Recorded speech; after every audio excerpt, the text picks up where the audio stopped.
Although, I suppose, usually they're at least a few minutes late, but that's in person. Gotta keep some traditions alive. Yeah. That's right. Mm-hmm. All right.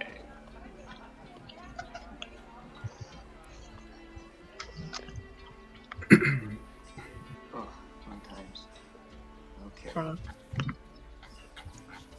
All right, so getting things together, does everybody remember where we were last time? Because I do. I Fighting just want to the make sure all of you do. Yeah, we run into the psychic cat evil demon from hell, but we don't know exactly who he is.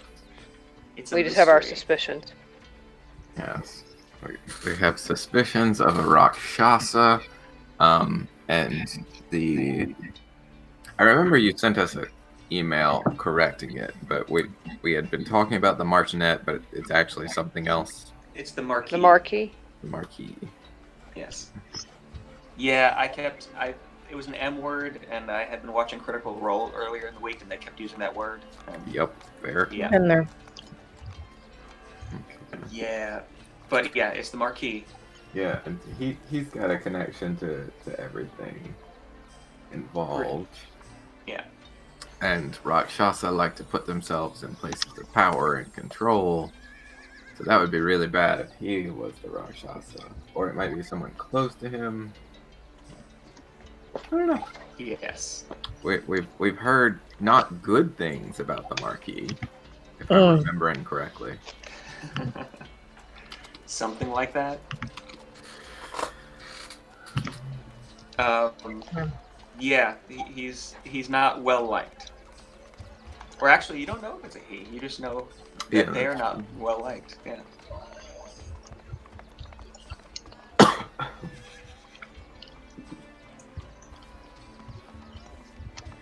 All right, I'm gonna give it a couple more minutes, and if they haven't shown, we're gonna start. Yeah. I apologize for my eating. That's okay. I'm gonna be like drinking and eating the whole time too. So, I mean, who doesn't like to eat, right? I mean, I have like a box of mac and cheese. Rakshasa. Rakshasa eat, I'm sure. Or it's just probably, they eat humans. Yeah. It's a dead giveaway. That's how we'll know. Get it? It's a dead giveaway. He's been murdering people. You can expect more of that today. I am so ready. All right, good. Okay. All right, I'll be back in 1 second.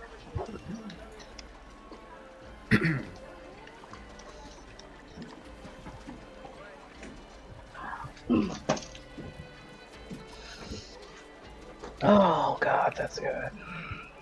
Your macaroni? Yeah, I have macaroni and meatless meat chicken nuggets. Meatless chicken nuggets? I didn't know they made those. Oh, well, I guess not from McDonald's, right? From the store? Not from McDonald's, from the store. Okay. They're by Gardein. I don't know them. Yeah, they are absolutely delicious. Huh. I'll have to keep that in mind. And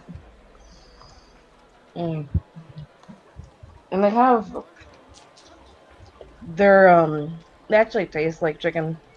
Uh-huh. I don't know about that. Okay, to me they taste like chicken. Like I will not contest that they're good, but I don't know if they taste like chicken. But they have like an oat type crusting on them. Uh-huh. Delicious. Okay. Mm-hmm.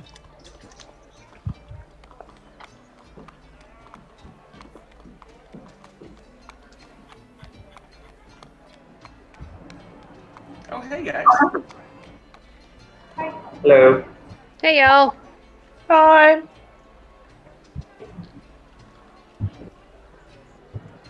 How's life out in Milledgeville? Stupid. Stupid. But it was stupid before, so. All right. That's fair. All Okay, so we're gonna get started then. So last we had left off, the party had been in Port Zune on their way to the ruins of Draconia, and kind of gotten sidetracked a little bit by some murders that had been happening that Shay had been very worried about. Kind of tracking down and, well, deceiving your way through the police department even, you managed to find out a few details. Mostly that there weren't necessarily a lot of things in common with the deceased, other than that they had all been in the same basic part of the city, the northern part of the city. You had kind of focused on a local rich merchant to see if they might have been the murderer, and also tracking down one of the murder sites. Some of the others of you had found out that this might be some type of fiend called a Rakshasa. And when we left off, you had kind of rolled out the businessman. I gotta look up his name again.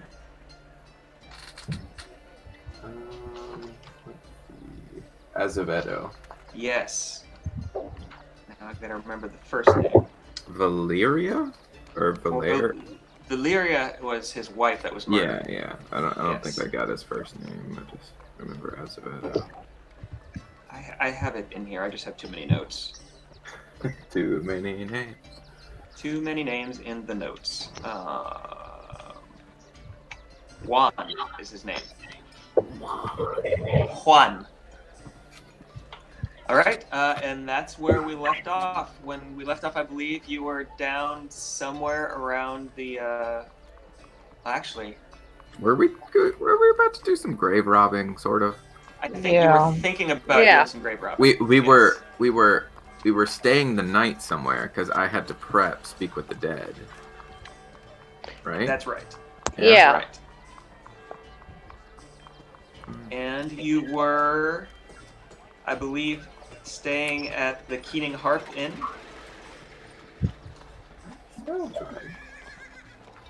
That's one of the inns that was downtown, and you had gone to earlier. So,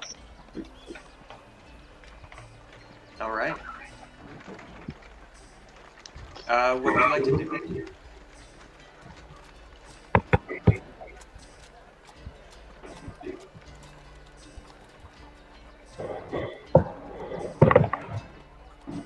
So, Anyone? Oh, sorry, go. I was just gonna say, what exactly needs to be done to prepare the Talk to the Dead spell? Because I feel like that's the best option. Oh, I just need the rest. At the beginning of my days, I meditate on the abilities I have been gifted, and that is when I can subvert and change them. I see. So, I guess we need a nap time, everyone? Should we take a nap? Naps sound nice. Naps are good. All right. So we're gonna do a long rest then. All right. I mean, that's easy enough, right? Right. Uh-huh. All right. So, taking a long rest. Does anybody want to do anything before taking the long rest? Any communication or, I don't know, lookouts you want to post or anything like that?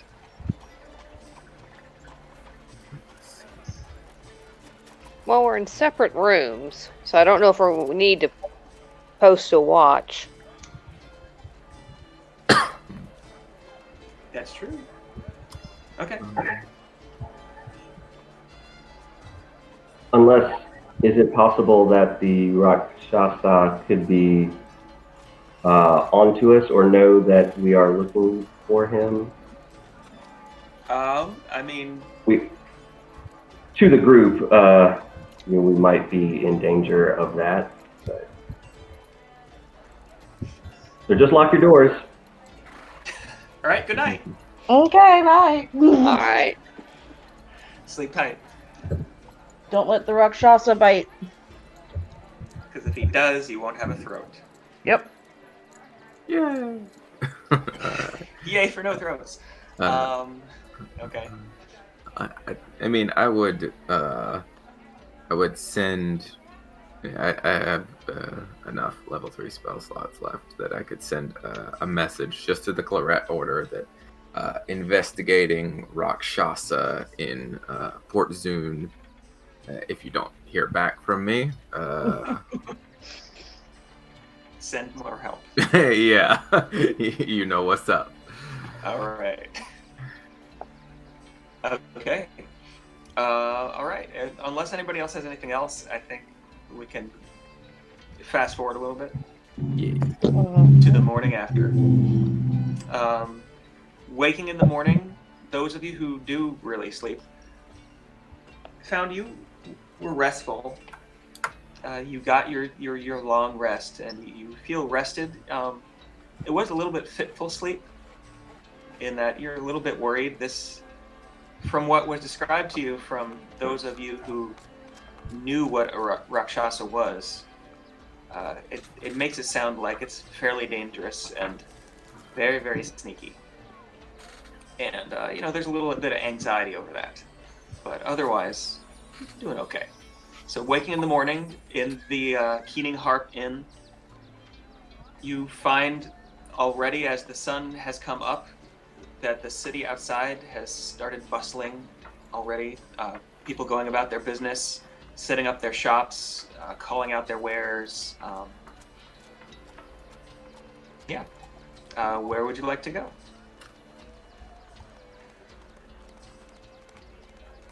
I missed last time, so our mission, we're supposed to be trying to get crystals, or... And that is the thing, is that the mission you were on was to get crystals. We have abandoned that mission. However, apparently, Postponed. it has been postponed. The party decided that We because... want to play detective. Yes, basically. They want to play detective. The party decided because there are these odd murders happening, and that they seemed slightly connected to something that had happened in Shay's past, that they may want to stick around and figure it out. Now, you can always argue against that and come back later, but it's up to you. It is a new day. I feel like we're in pretty deep now. Yeah. And I would feel personally responsible if we knew of this creature, did nothing, and came back to more carnage.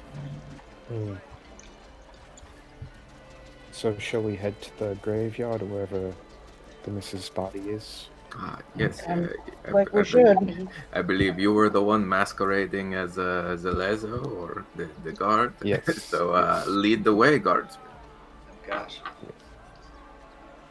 So I guess I'll ask around where, the graveyard is. Or I assume I would know at this point. I think we did ask around. Yeah. Oh wait, didn't we talk to someone to gather information for us? Yeah, when are we supposed to meet that little boy again? I am not sure. I remember he basically told us, this was Tiago. Yes, Tiago. He basically told us where Valeria Azevedo was buried, and we told them just to make sure that the others were buried there and maybe list their names and bring it to us, right? Mm-hmm. Do you remember where that was? Or they were figuring that out, right? Mm-hmm. So, do you remember where you were meeting him? I thought we just said to meet at the Loyal Bowl, because that's like a place we both knew. That's right. That was a tavern in the northern part of the city. You are now currently along the waterfront of the city, in the terraces. So, moving through the city, back towards the Loyal Bowl, You don't see anything out of place, on the surface at least. Suspicious. Suspicious. Just moving through the city, there seems that people are going about their business. Nobody seems especially afraid, especially during daylight hours, as it seems all the murders that have been happening at night. But walking through, you make your way to the Loyal Bowl. It's at this time in the morning, which is still fairly early. It's not especially busy.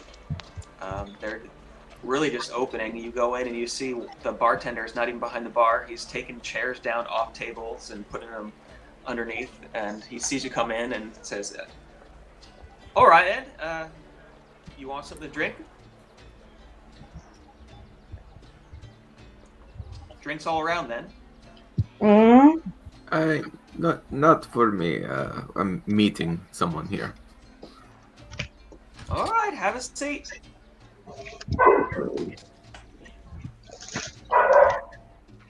Okay. Having a seat. Eventually, after 15, 20 minutes, some other people wander in off the street, just kind of looking for food. And a few minutes after that, Tiago shows up, kind of runs into the door, stops up short, looks around, finds the table you all have sat at, and rushes over. He says, "Rushing over. What's up?" Immediately he says, "So you wanted to know where they were buried? Yes, that's what we're looking for." All right. Well, the Mrs. Valeria, she's buried up in Crown Hill Memorial Park. It's just the north side of the city, just outside the limits. In a graveyard, then? It's in the graveyard. It's a nice little place. The plots there are more expensive. A lot of grand kind of statues and things over the places there. Is there anything else you need to know? How close to him is? How close am I to him? I mean, he's right up. You're at an okay sized table, and he's right up alongside you. Okay, can I try to pick his pocket? Yeah, go ahead. Make a sleight of hand check. All right, let's see. That would be a 20. Yeah, you are able to pick his pocket, and he does not notice. You don't find a lot. You find That's okay. You find a small, like, stiletto dagger, and a couple of silver pieces. Okay. Okay. I'll ask him. And that was for Lady Azevedo. Did you hear anything about the other deceased persons and where they were buried? Do you think it would be the same cemetery because it was in the same sort of area? I mean, she was the richest of them. At least two of the others are buried out in the Shadow Garden. That's on the east side of the city. Alright. It's not as nice out there, but less money and all that. So Quintus, do you believe is the best to speak to at this point? Just Valeria? Or... Yes, we have the most information on what happened to her and who she's in contact with. So, well, I think we're done here then, right? Yes, I believe so. Thank you Thank for the assistance, Tiago, and I'll flip him 2 gold.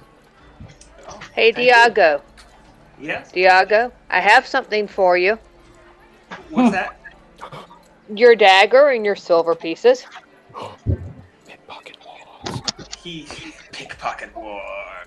Mm-hmm. He looks at you and just kind of deep inhale and a sigh and says, "This isn't over." He says, what? I couldn't hear him. He said, "This isn't over." I told you to have faster hands. Well, we'll see. Mm.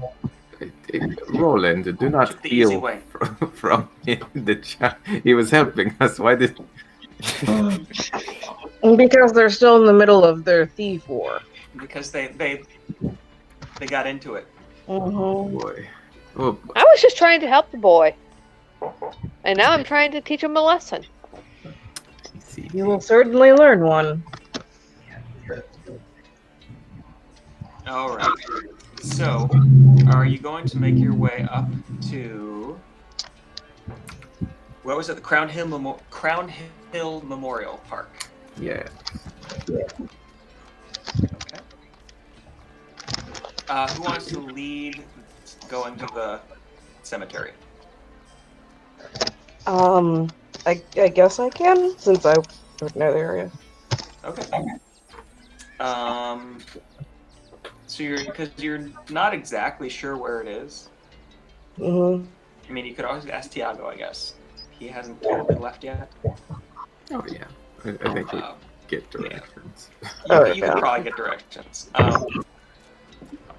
Going northward out of the city is a little bit different from previously, where you had gone eastward out of the city, rather than slowly changing into kind of farmland and then forest beyond.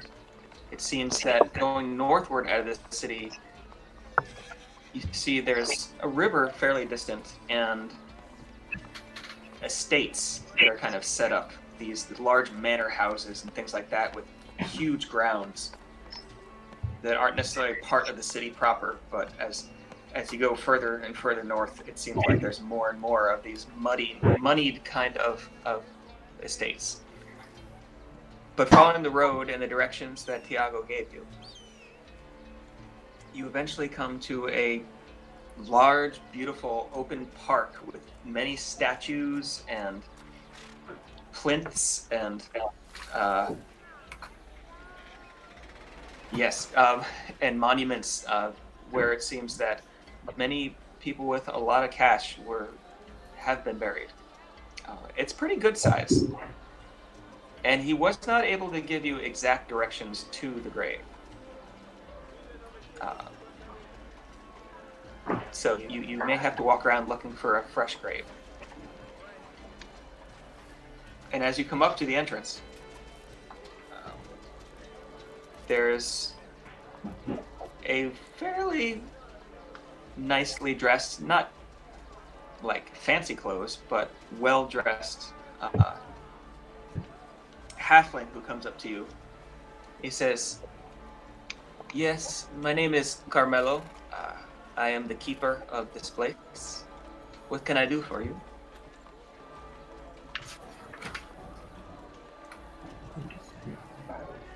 Well, we're looking for. Was someone else talking? I'm sorry. Who's talking? I think that was Chomsky. Yeah, we're looking for a grave, resting place, or whatever. Yes, are you here to pay your respects then? Yep, that's it. Mm-hmm, exactly. Oh, all right. And who are you looking for?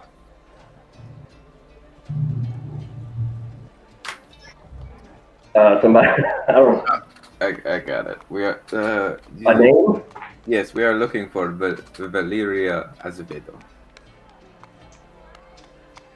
Mrs. Azevedo. Yes, there have been many coming to pay their respects.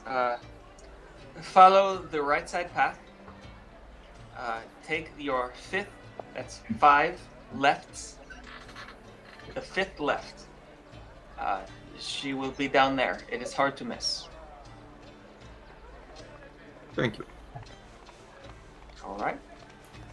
And he kind of gestures over to your right, where you see there's 3 large paths that lead out of the kind of entrance here. One goes left, one goes right, one goes straight. And he is gesturing off to one to your right. So, all right. Walking down, you see this place is very well kept. The grass is trimmed. There are nice beds of flowers and bushes tastefully bordering people's graves.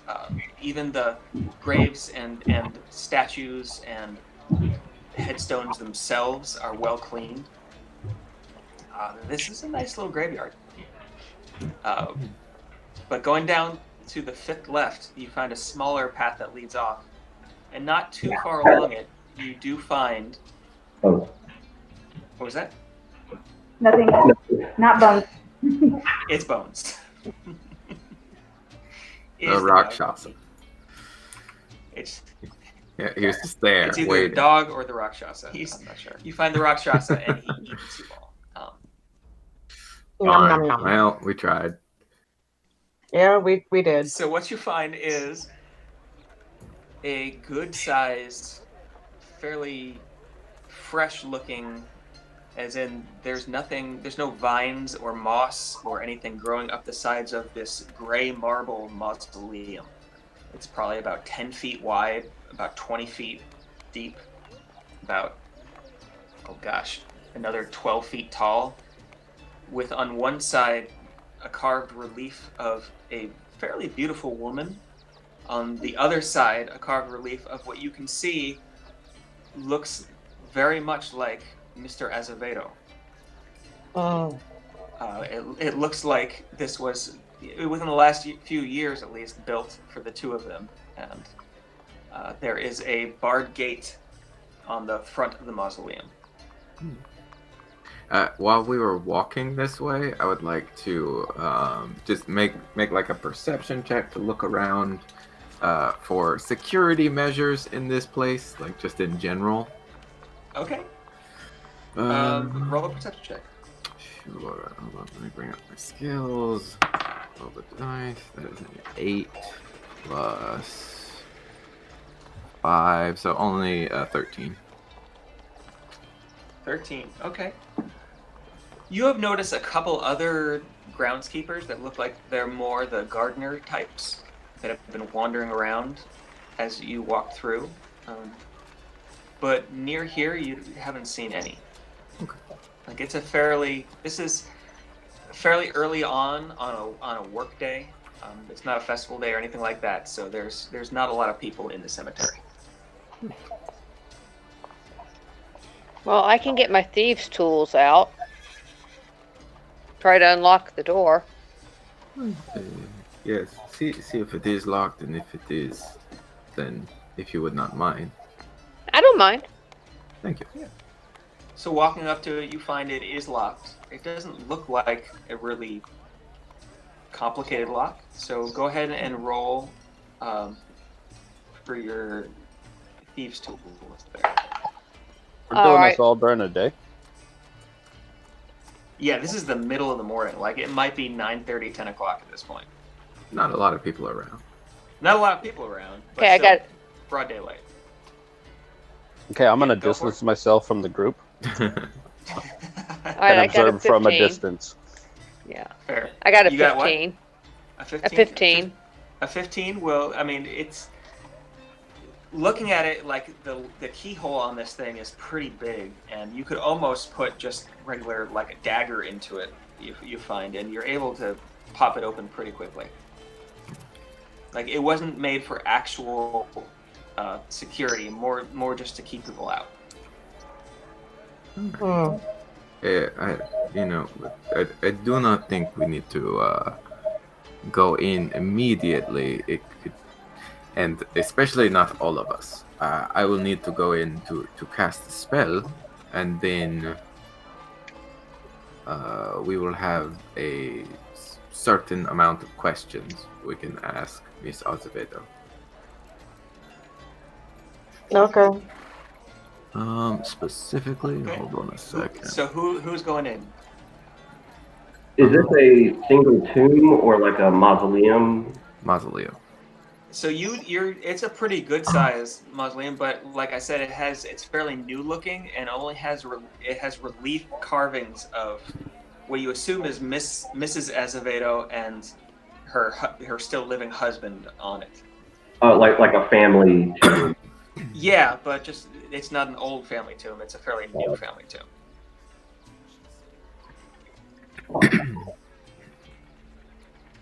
Let's see. So, I'm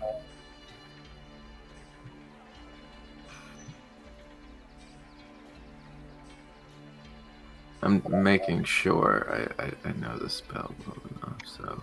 Okay. Yeah, so we will be able to ask her 5 questions. So perhaps we should decide on such questions out here. And then myself and maybe one other person can go in while you all make a distraction or make sure nobody, is looking this way. Because from the description, like the mausoleum, it's got a door. We could go in and be at least somewhat inconspicuous as long as the door is closed behind us. Yeah. I'd like to stay outside and walk around. Okay. I'll stay outside too. Crom's gonna stay out. I'll stay outside. Well, Salai, would you like to join me? I am very curious as to how this is going to work out. So yes. Oh boy. Alright. So yeah, I'll have a look-see around to make sure nobody has line of sight on us as we slip it and close the door behind. Okay. Dude.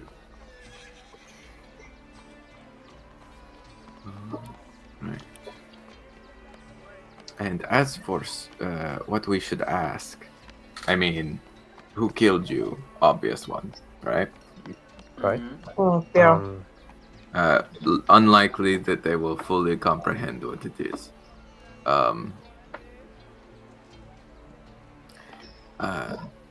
Maybe ask them why they thought they were killed. Yes, maybe. Why do you think you were murdered?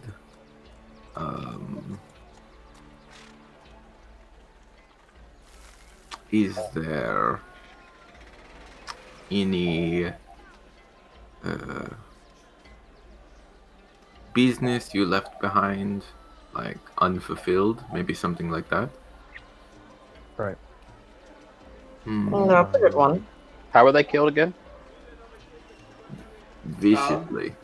Yeah, viciously. Most of them were torn apart. Certain body organs would be missing, although it wasn't always the same organs.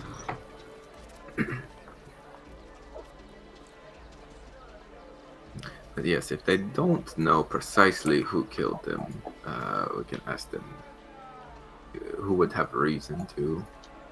Well, I guess we've got a couple questions and we wing it from there. All right. And you can That works for me. You can talk freely. It is just when I must ask the questions, so Okay. we can discuss amongst ourselves. But yes. All right. Yeah, we dip on in there as long as nobody's looking. Okay. You can make a perception check real quick to see if anybody's looking. Oh boy. Here, come on, 1. That is a 15 goes up to a 20. 20. And could you also make a stealth check? As well as anybody who is going into the mausoleum, please make a stealth check. Just to see if people see you go in.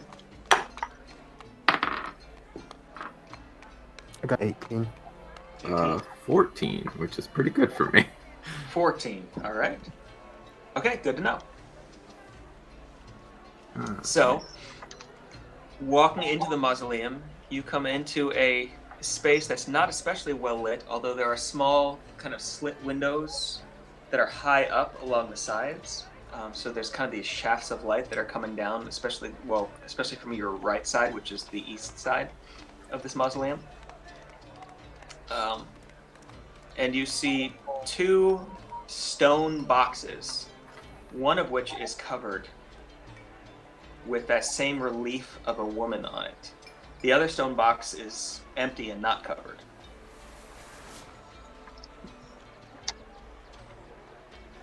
So yeah, do with that what you will. I'll hop in there just to sit down. Okay. I guess I will see if I can't get the lid off of the closed box Oh, off. I'll help. I'll help you get it off first. Okay. If you're helping, Quintus, could you make a strength check at advantage?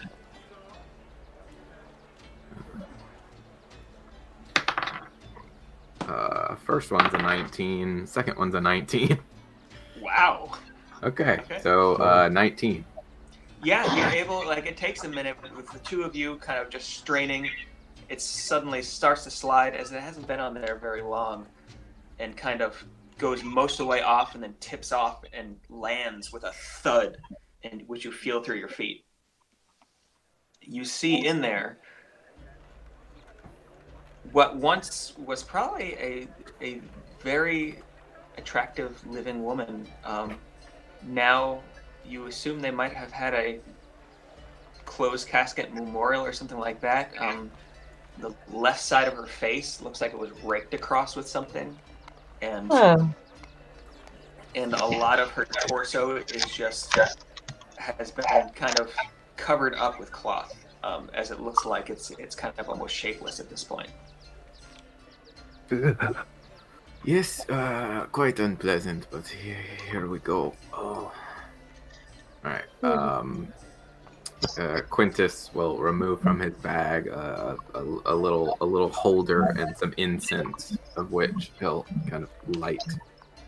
And as it drifts into the air, he begins to cast Speak with Dead. Okay. As you cast it, who else is in the? It's just you and Salai in there, right? Yep. Okay, Salai, you see, which you haven't ever seen this before, but as he takes the incense, it kind of begins to, the smoke from it begins to swirl up just a little bit, almost into its own little tornado, and then kind of settles over the head of this woman in this stone casket, and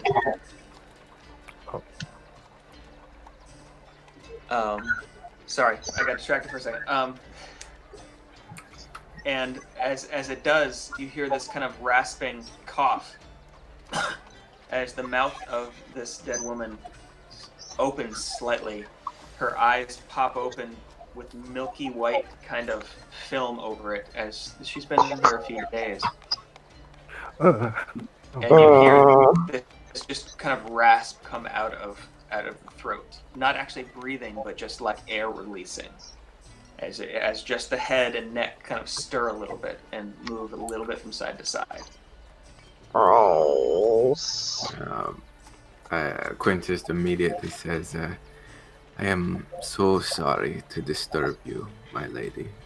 We have come to ask you some questions to try and avenge your early passing from this plane.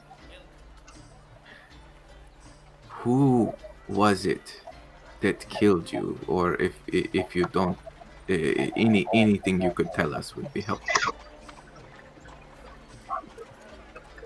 Okay. As you ask, her eyes kind of dart suddenly towards you. Her neck slightly moves her head out, and so she can look more directly at you, and says, in this kind of just rasping voice,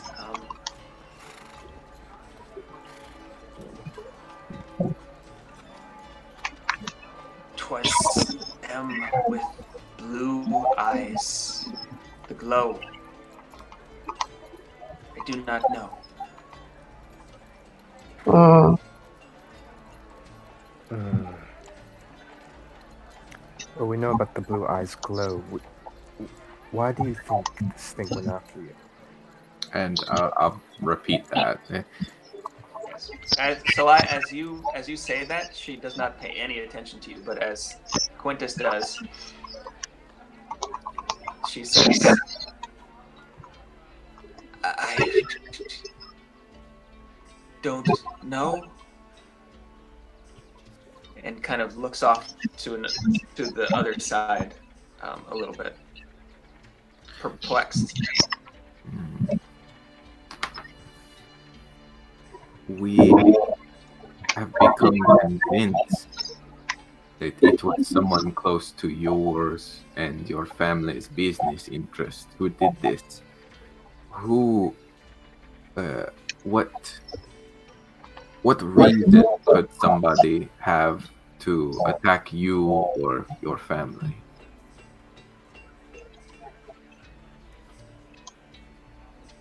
She looks back towards you, her head just shifting slightly, and says, there could be many. We hurt many people. We stole from many people. We held much power in this city.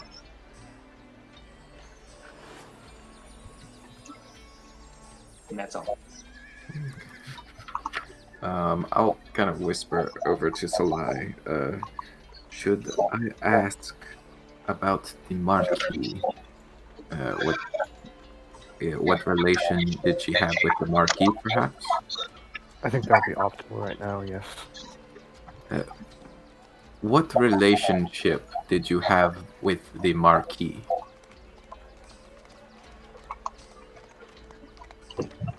Hey, 1 second. There's a lot of interference popping up, and it's hard to kind of hear.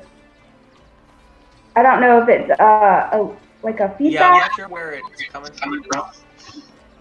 Should we be muted unless we're talking? Sure. Maybe, yeah, hit the mute button unless you're talking. Otherwise, because it's probably happening if you're not using headphones.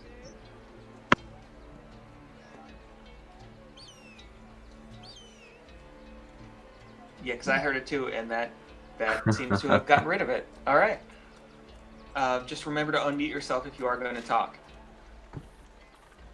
Yeah, okay. So, with that question, you asked what her relationship was with the Marquis. Yes. Her head kind of jerks as you say the title. And she says, we were lovers. And that's all. Oh, spicy. Yeah, that took a soap opera turn I didn't expect. I thought the Marquis was more than one person. No, I the guess I Marquis is misunderstood. definitely, like, from what you've heard, it's one person that is in charge of the city.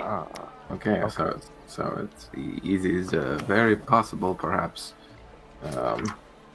Juan Azevedo is back on the list of possible murderers. Well, we've got one more question. Yes. I would like to, if it is all right with you, Salai, I am going to ask her if there is anything she would have us do in her place. I can think of a better question right now, so why not? But what exactly do you mean by that? No, this is not for information. Do you mean fuck the Marquis?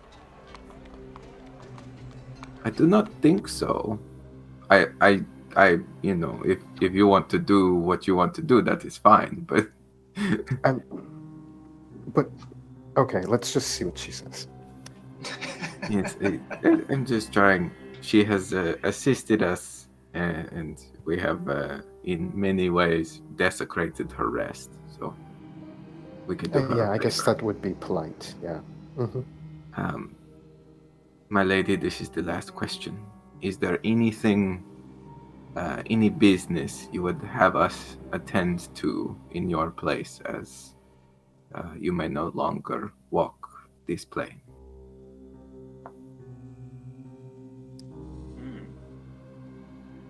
That's a tough question. Give me a second. No, you're fair. Yeah, take your time. Curveballs, it's good.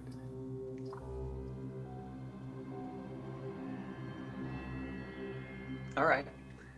She says,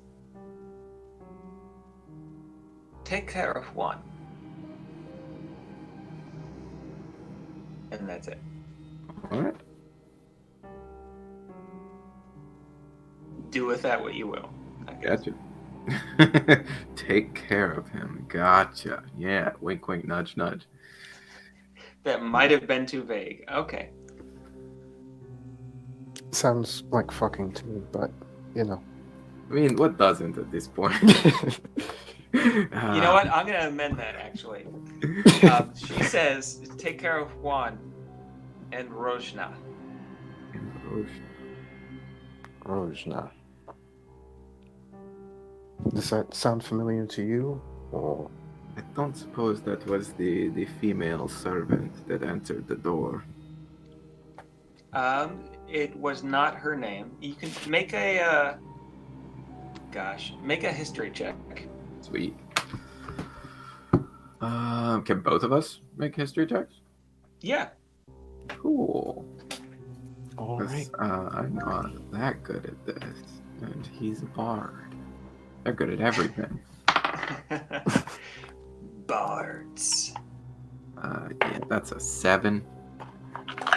Okay. Sorry, I have to find my dice. Dice are good. They are good. I got a 14 plus 2, so 16. Okay. So you haven't heard this many places, but you remember being the one who was in disguise in the police precinct.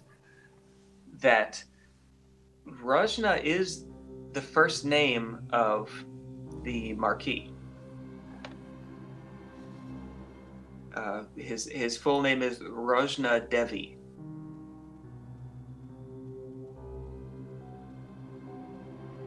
All right, I'll tell Quintus. Okay. Yeah, I'll bring it up. Oh, that is interesting. And the incense would have like burned out around this time. And the body laid more naturally to rest. Yes. As the incense burned out, and the body gave the last answer, the last of just this kind of putrid air came out of the lungs, and the whole thing relaxed, and she once again, her eyes did not close but are staring sightlessly up at the ceiling. Silai, would you help me get this back on, and motioning to the lid of the tomb. All right, I'll try my best to help. All right. Make another strength check at advantage. Not as good that time. Just a 13. Okay. I mean, but the two of you together are not able quite to get this thing up. It's a stone lid, and it came all the way off when it thudded on the floor. It's going to be harder to get it back on than it is to get it off. So you're kind of struggling, and you're able to get it a couple inches off the floor with the two of you, but it's big.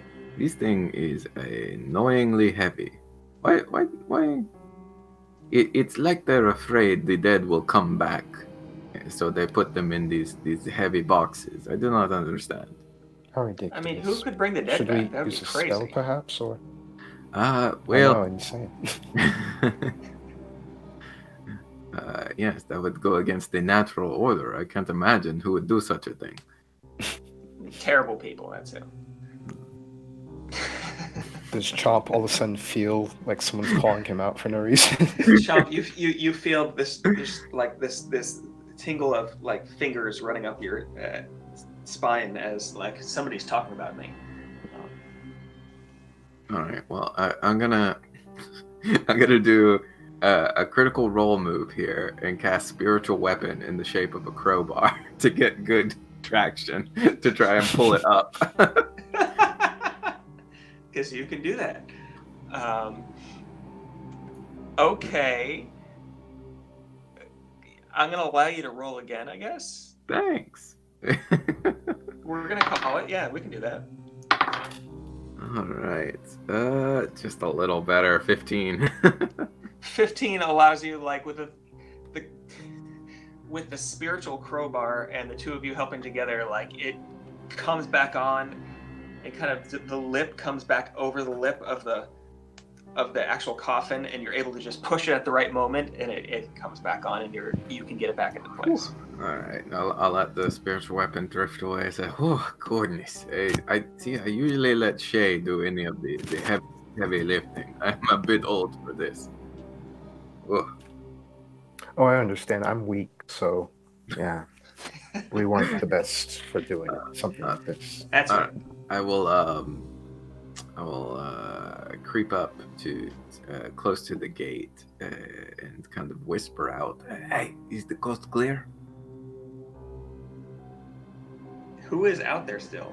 Because Chomp and Crom had wandered off, I believe. Yeah, it's clear. Is it though? Have you looked? Yeah. Did you roll dice, perhaps? No. That would mean she hadn't looked. I'm gonna look. Okay, make a perception check. Shut up, Michael. Michael's not here right now. There's only Quintus. Only Quintus. What'd you get? I rolled a nat 1. Ah, A nat 1? I mean, she says she does not see a thing. I don't want to have to cheese it out of a graveyard. She Oh, does not yeah, I see rolled a a nat thing. 1. All right. Well, She honestly does not see a thing. I am blind as a bat. I guess I'll trust Shay here and roll a stealth check to kind of creep on out again. Oh boy. Okay. Not that good at stealth either. Oh yeah, that's a 2 plus 2, 4. So as you come out and the gate, like, strangely, as it's brand new metal, it creaks somehow. And as you come out, you do see a gardener about 2 rows over that seems to be going about their business and doesn't see you at all, because I also rolled a natural 1. Holy shit. Lucky. So you got lucky. No, the Raven Queen watches over us in our endeavor. Watches over us all, Yes, this is fate. obviously. All right. So you have some information. Yeah. What would you like to do? So we definitely got more information. First, let's get up on out of this graveyard. Yeah, Chomp and Crom, as you've been wandering kind of a little bit off during this, what would you like to do while you're in the graveyard?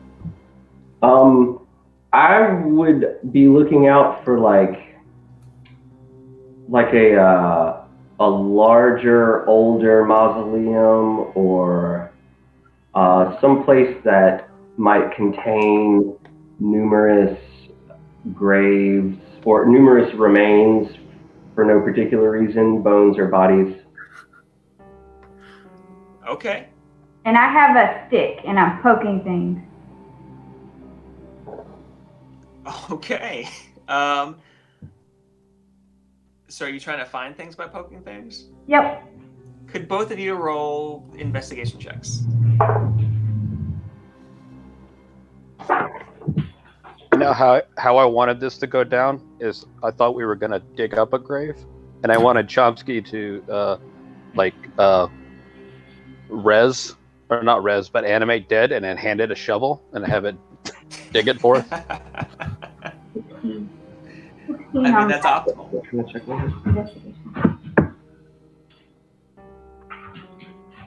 All right, what do you got? I got an 18. Okay. 16. And Crom got a 16. 18 and a 16. Okay, Crom, poking around with a stick.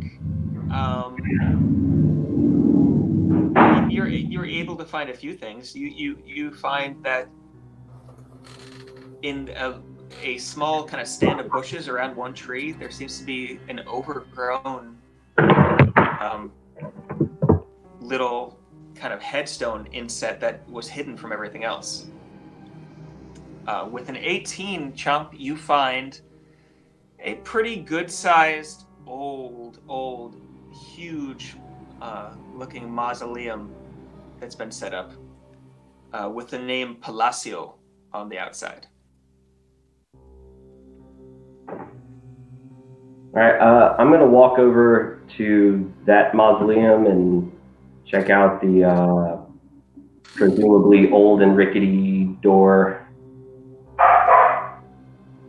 Yeah, as you walk up and kind of test the door, at the first shake, it doesn't move, but on the second shake, you feel something kind of snap, and the door swings open. All right, I'm going to slip in. Crom, you coming too? Or you found a little grave thing.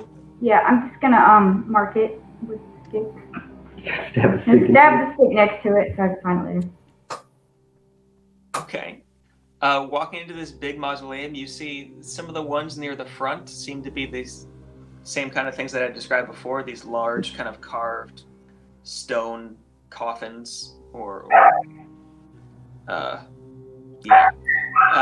but towards the back, you see these niches in the walls where there's bones that have just kind of been, over time, you're not sure how they decided to do this, but there's just piles of bones kind of neatly stacked in the same order with the skull on top in each niche.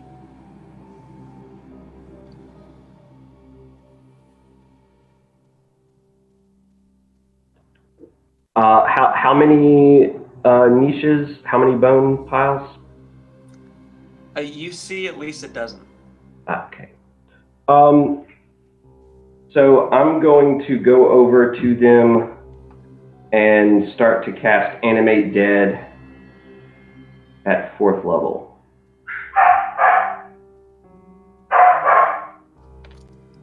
We know bones. We know.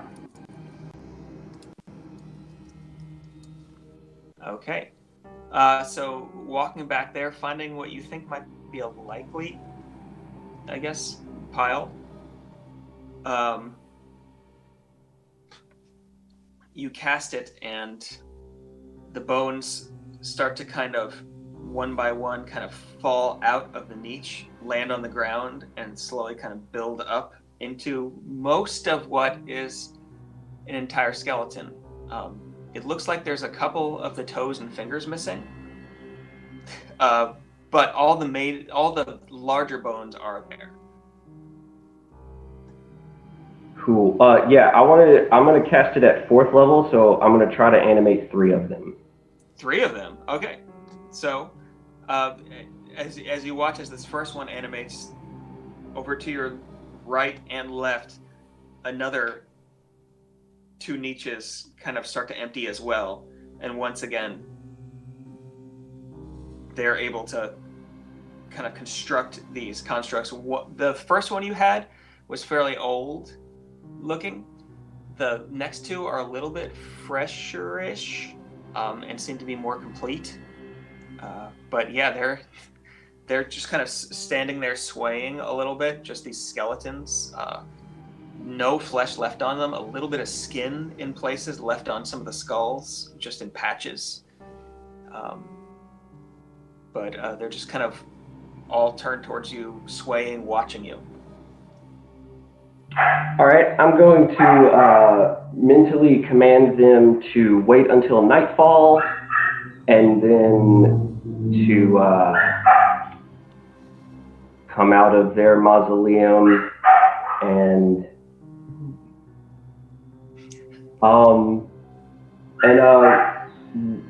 wait for me outside of the cemetery. Okay.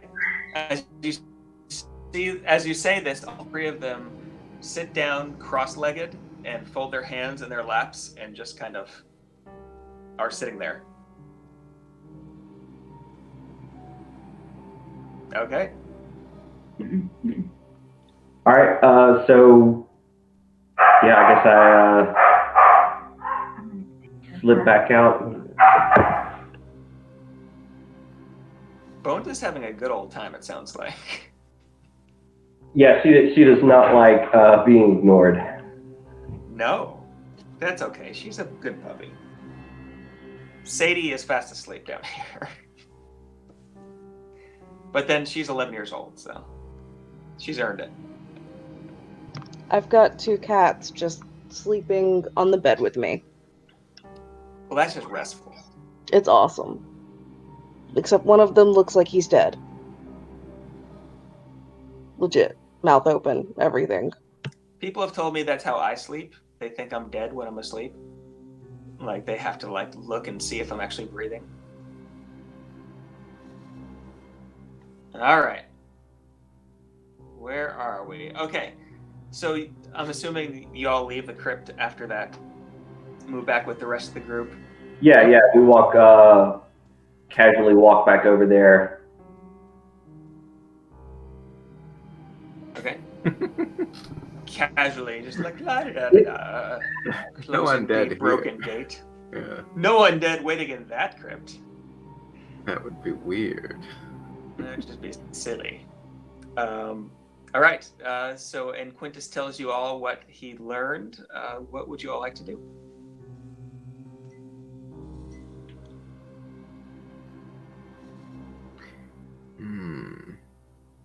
I feel this strong relationship with the Marquis is just pointing us more in that direction. Either he was involved or the husband found out and got involved himself.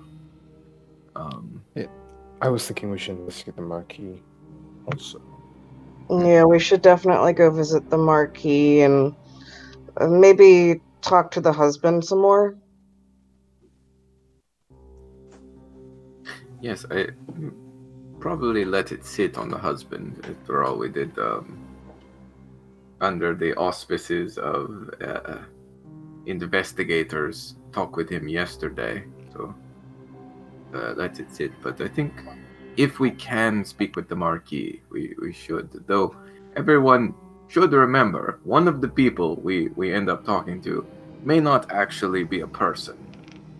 The more we get into this, the more likely the Rakshasa will realize somebody is asking questions close to home and take action. True. So let's play it safe, but definitely talk to the Marquis. All right. I do not know how Crom thinks we should alert or hand this investigation off to another party and walk out. Nope. I So mean, does Shay say that, or does Kat say that? Oh no, Shay says that. I understand why Crom would think such, but I don't know of another group I could trust with this. Unfortunately. Yeah, no, I no, only us. We need to do this. I need this. We're doing it. Why do you need this, Shay? You just trust me. Trust me. If you have motivations, you can explain. Like it is not as if we are not on a very important mission ourselves. My mother was killed by this blue-eyed fuck. Dun dun dun. You see, that makes sense. I'm sorry. Thank you. So I need to kill this thing and make sure it doesn't hurt anyone else. Crom understands empathy. And revenge. The revenge! Yes, but we just need to. Just please help me kill this thing. Everyone. All right. Discuss what you want to do. I'm gonna be back in 1 second. So we could go talk to the Marquis, or you think it would be dumb to share this information with whatever the law enforcement is called? Yeah. Yeah, fuck the law enforcement. Fuck 12, yeah. I don't think the law enforcement's going to say, "Oh, y'all broke into a grave? That's dandy." I mean, we would just tell them that it's a Rakshasa, right? Yes. Normally, I have much respect for law enforcement, but in this case, I feel a Rakshasa may be a bit above their capabilities.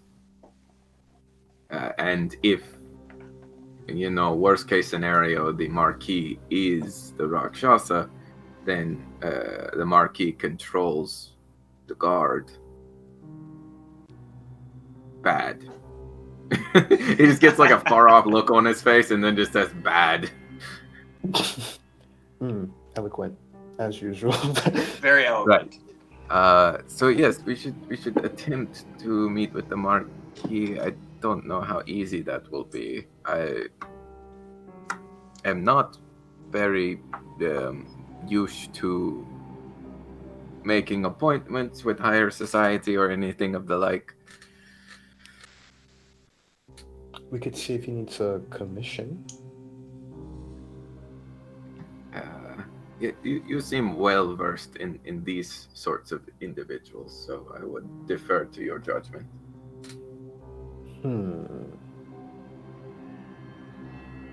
Where exactly in the city is the Marquis base? The Marquis has a kind of palace-ish place in the northern part of the city.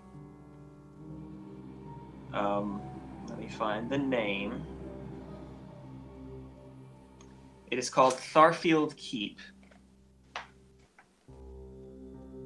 And Shay, as you remember this, it does ring a bell. Something to do with what your father told you at some point. Gotcha. Okay, I will sit on that. Okay.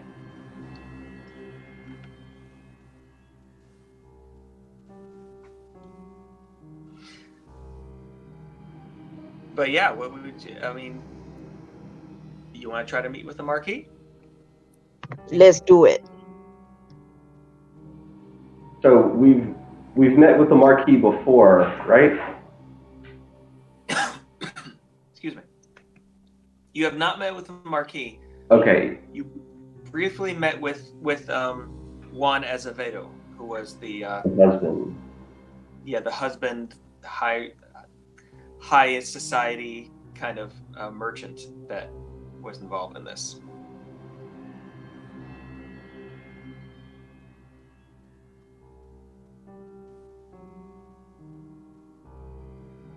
Ideas? Anyone?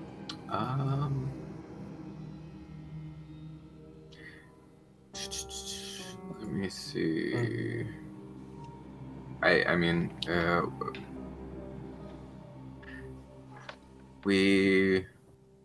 I guess we just go to where the Marquis is located. It's still pretty early in the day, so he is a government official request a meeting. I don't know.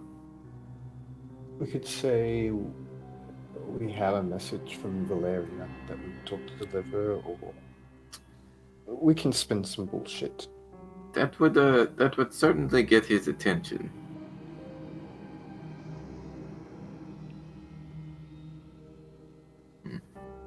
I mean, we're this deep now. I think.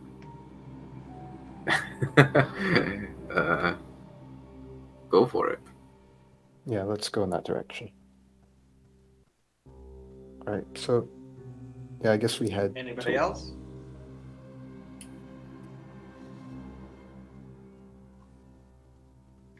No, if nobody else if everybody agrees, then yeah, where do you want to head? We'll let Shay lead the way towards wherever the Marquis like central hub is. Yeah, like I said, he wouldn't be at his home midday. Yeah, so I'll lead. What dost I need to roll? For this, you don't need to roll anything. You know where Tharfield Keep is. It's probably one of the largest buildings in town. It's a veritable castle on not too far from where you are right now, on the northern edge of the city. It has 3 basic wings with kind of a courtyard in the middle of it, and only one main entrance that is accessed by a small bridge that goes over one of the few creeks in town. It's a very nice little castle. And once again, you feel like there's something your dad told you about this, but you can't remember what it was. Can I roll to see if I remember? Because If you want to think a little harder about it, go ahead and roll a history check. y'all. Okay, 1 second.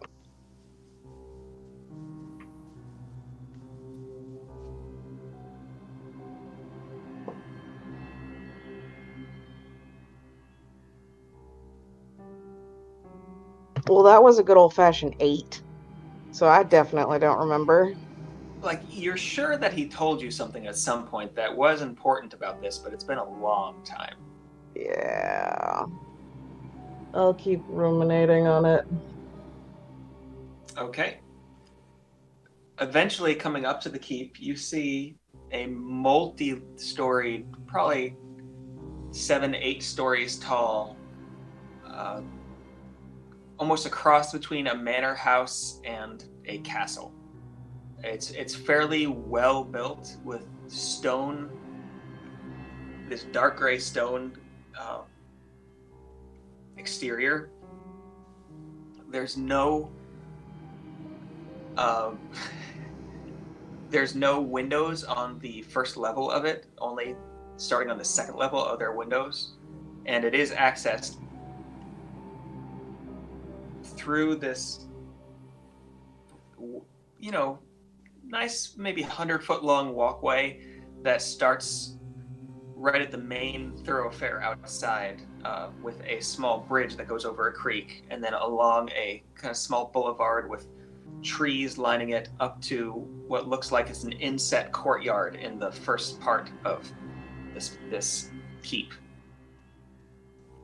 You see guards immediately on either side of the bridge, as well as stationed maybe every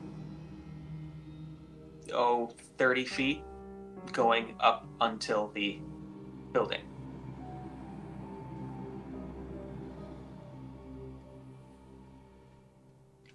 What would you like to do? So you guys want to go in? I have a question.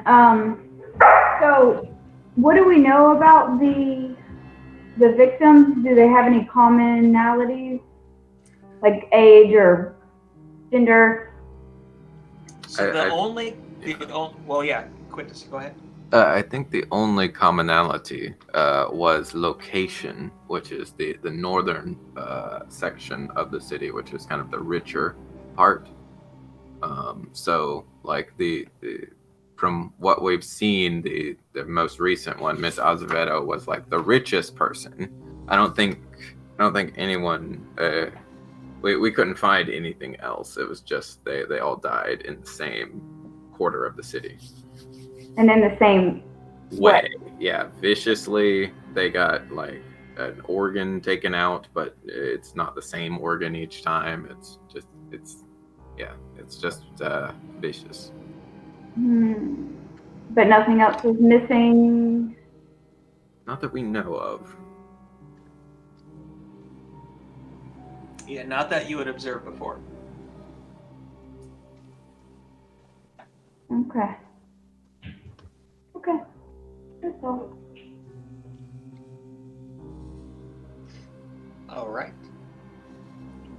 are you all going to try to gain an audience? Yes. Yes, I think we must. Shay, you're the Yep. local. Salai, you're the charisma. Lead the way.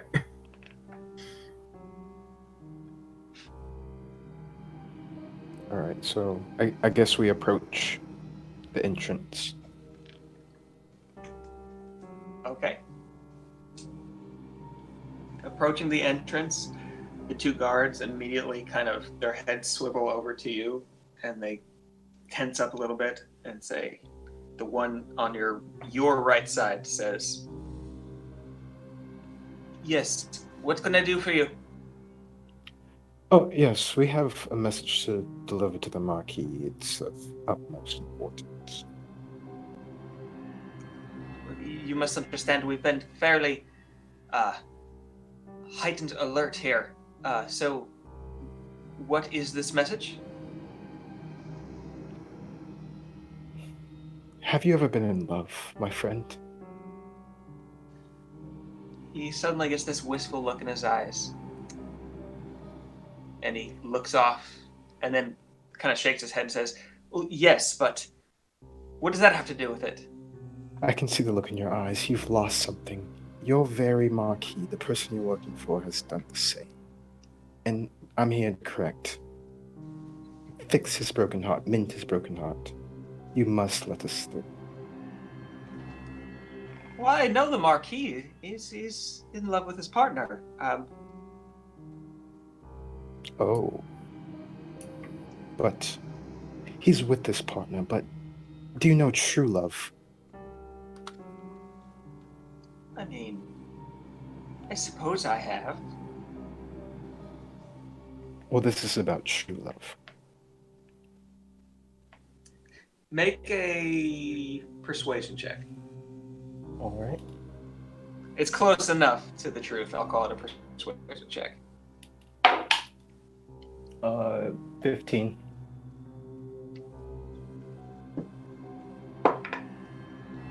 Okay. He gives you a look. He looks over at the other guard next to him. He kind of elbows the other guard and says, "All right, come on in. Thank you. Thank you. Just hold on a sec. We got to send a runner."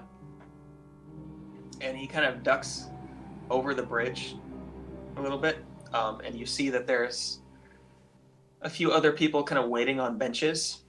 And he gestures to looks like a young human who he kind of whispers in his ear, and the young human goes and runs in, and he says, "Just go ahead and make your way up to the.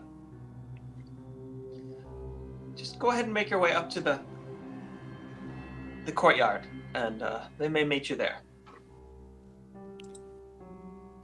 Thank you, friend. You're the reason why love will live on in this wretched, wretched city. And we run off. All right. Going over the bridge, past the few waiting people on these stone benches along your left and right, you go along this small kind of boulevard, cobblestone, with trees on the sides, about 100 feet or so before you come up to the actual building, which rears above you. Fairly impressive looking building. And as you come through a small gate in a rock wall, you find yourselves in a good-sized courtyard with this kind of colonnade going around the edge with columns going up, vines growing up many of the columns, a small well-tended lawn in the middle of this courtyard with small beds of flowers and things like that. Several guards posted on several exits from this courtyard going into the actual keep proper. And yeah, that's where you find yourself waiting for the moment.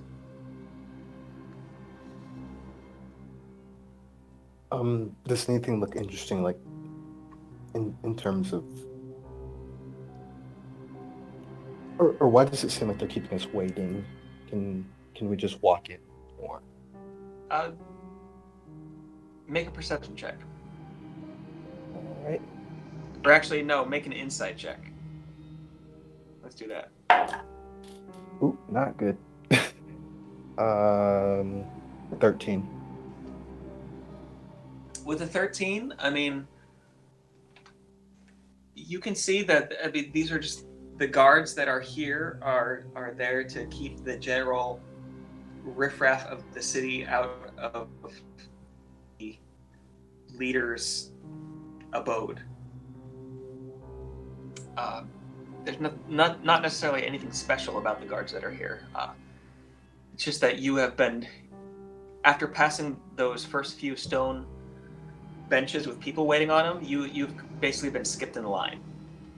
But you're still waiting for seeing somebody. Can I tell if he's with someone right now? You don't see the Marquis right now. You only see guards and a nice-looking guard. All right, I'll walk up to the guard and ask. Hi, I know it must be very, very busy at this time, this tumultuous time, but do you know how long the wait is going to be? The guard looks at you and says, "Yes, he'll be right down. Be patient." Oh, okay, thank you. And I guess I'll sit down. Okay. There's several other like small benches around the area. There's a little fountain in the center. Anybody else doing anything right now?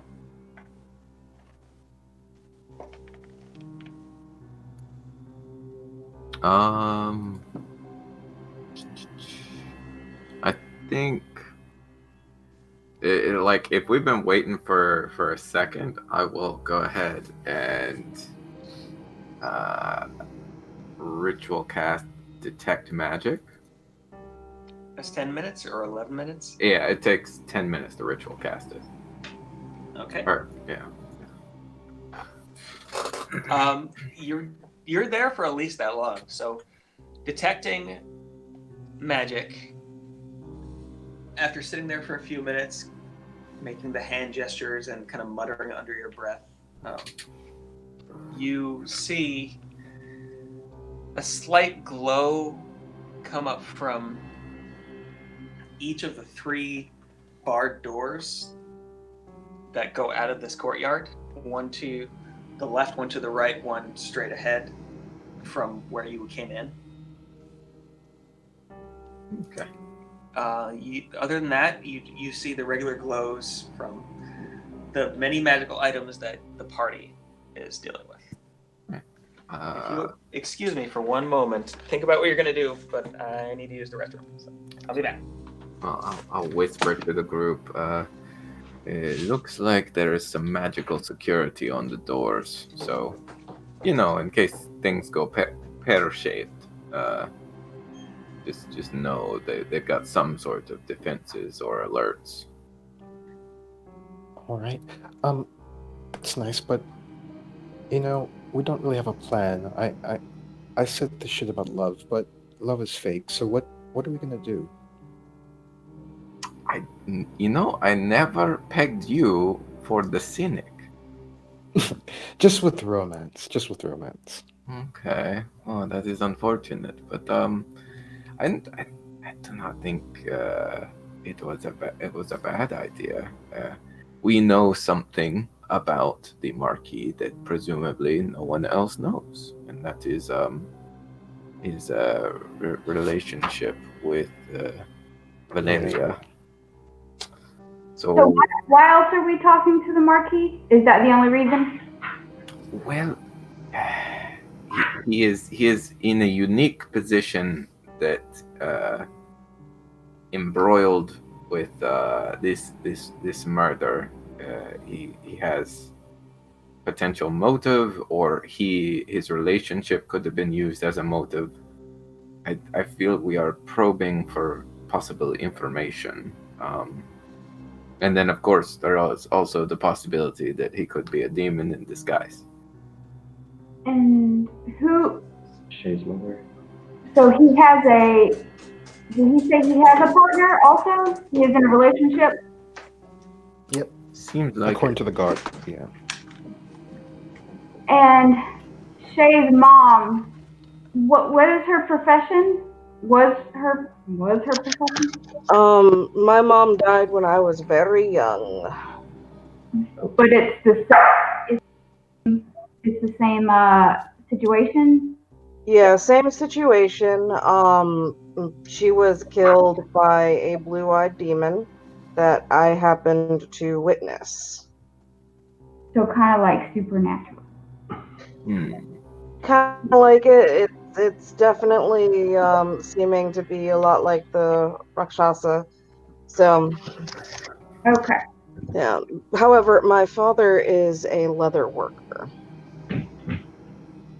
And how many people have been killed in this weird way lately? Recently, oh, fuck, how many again? I think it had calmed down for a little bit, but recently there's been like 3 murders, or more recently. It's not like they all happened back to back, and then there were quite a few more years ago. Yeah. But this person was never caught. That's why we don't seem to trust the guard much. Mm-hmm. Man, I wish I knew anything about demons. Tell me about it. Well, like, I know tons about Rakshasa, but Quintus doesn't, and that hurts. Because I'm thinking about using all these spells to try and identify him, when I personally know that won't work. This is true.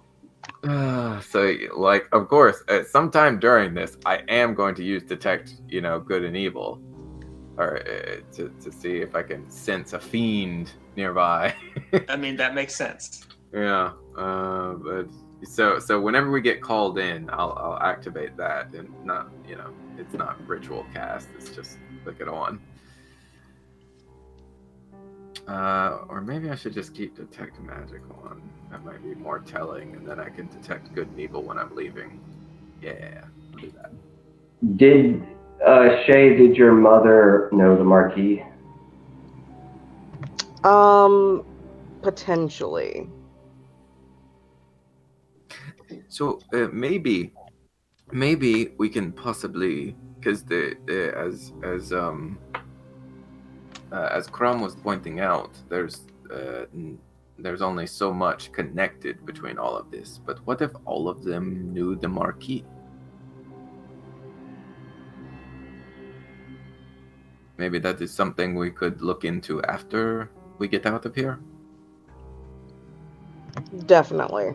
I'll ask my dad if they knew the Marquis. Sure. Yes. But once we get in there, I think maybe just treat this as our continued sort of investigation. Salai, maybe you could masquerade as a friend, a very close friend to Valeria, who she confided in, and just want to see justice done. I'm trying to think of motivations. Yes, I could be some kind of an autobiographica or a ghostwriter of some sort, writing out her life story, maybe. That's good. Yes, I mean, these are vain people. That makes sense.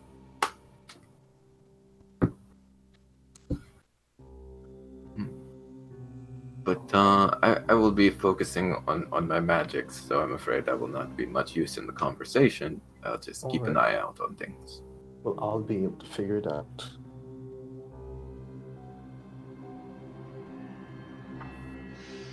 So, any word from them yet? Of when the Marquis? You wait a few minutes. It's about 20 minutes before anybody shows up. Eventually, the center door opens, and out steps a human, dark hair, fairly short cropped, with a goatee, very nicely dressed in. Give me a second here. There we go. Okay. In this purple color, and as he comes forward, he says, "Yes, I am Augustine. I am the how do you say? I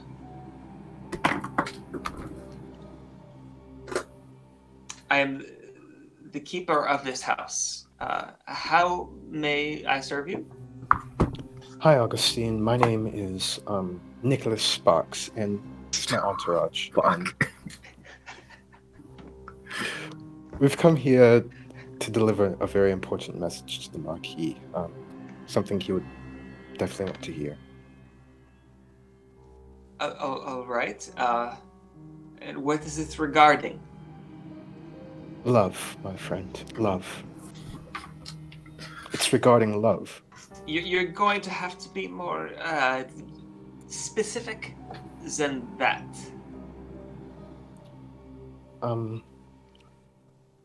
Well, where's the local bookstore around here? I'm sure you'll be able to hear about it in about 9 months from now. My publisher's always yakking at me about deadlines, but 9 months, I would say, you would be able to hear the whole story. Make a deception check.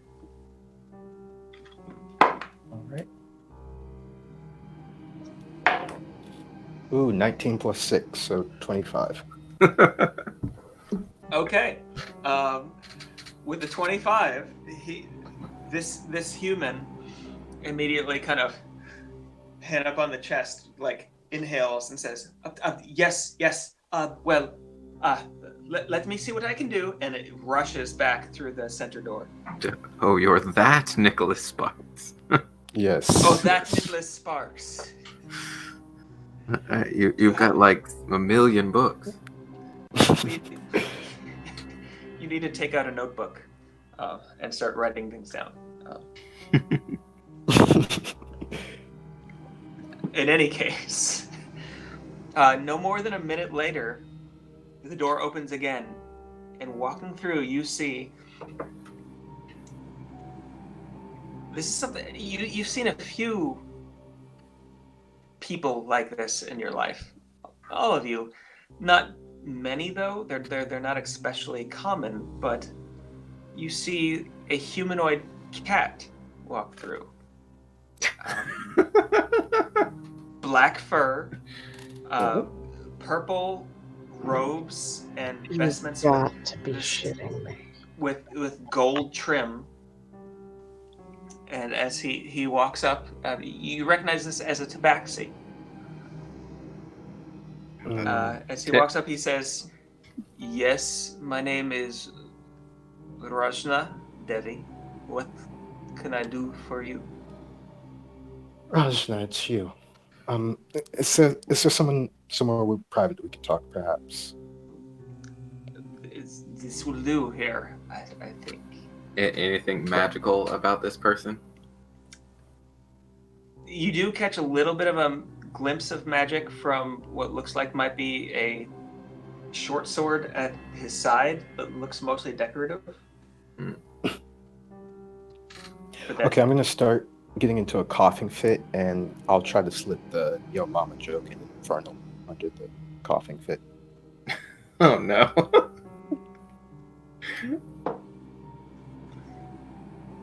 He says, "Do you need some water?"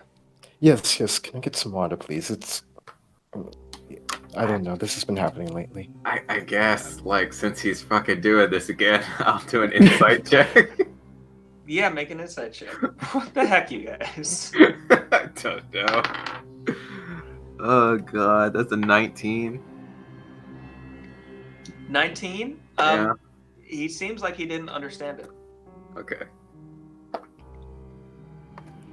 Well, dear Marquis, I need to talk to you about something important. Love. Do you know Valeria? Of course you know Valeria. I was her confidant. I was writing out her life story, and She wanted me to deliver something very important to you, a very important message. If harm ever met her, but I'm writing out as I said, I'm writing out a story about her life, and I want to know, what do you know about her end? Why did she die? Whew. Make a deception check. Oh no. I'm gonna inspire myself. I'll Fair be like, enough. nice. That cough was really good. I'm learning Infernal super well. Okay. Oh, it's good I inspired myself. Alright. 16. 16. Okay. So, with a 16, you see as you continue to speak and tell him what is going on, he kind of draws back. He immediately starts to cross his paws over and his arms over. And then, as you continue to go on, he leans forward a little bit, as it seems he is buying into what you're saying. He whispers, "What is the message?" She told us she'll love you no matter what plane she's in, no matter what state of living or death she's in, that she'll always love you. Her little kitten. Oh no. Oh! Oh fuck. Oh God, this hurts. It hurts. It hurts, yeah. I'm gonna go with the same deception roll because I don't want to have you roll again. Okay. But watching him, like, tears start to well up in his fairly large, cat-like eyes, and he sniffs a little bit. Okay, I have to insight check again. Like, Yeah, there's go for fucking it. No way, Go I'm for not. it. Go for it. Oh, yes. All right, that is holy shit. That's a big number. I rolled a 19 plus 8, 27. 27. He is actually, like, choked up. Yeah, he has been caught off guard and is actually choked up about this. And as he is, as he starts to tear up, he says, I never knew. And he's left without words, just trying to hold back his tears. I know, my friend. I know. And I'll pat him reassuringly and hug him. But you have to tell us, if you know anything, what could have happened? Does this have to do with Juan? Who could have done this to her?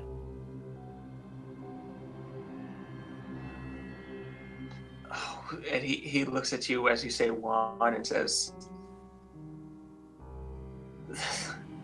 that cat, he couldn't have. I mean, I don't know. He's as ignorant as the day is long. I don't know. I've been holed up in here ever since it happened. And he starts to kind of break down.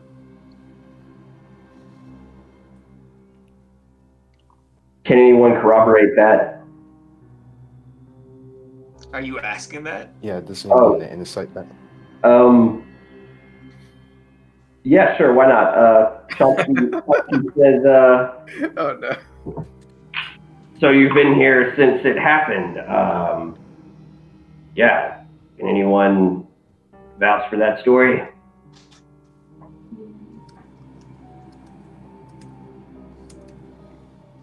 He kind of, his eyes flash up towards you with this suddenly angry look on his cat-like face and says, "What is it to you?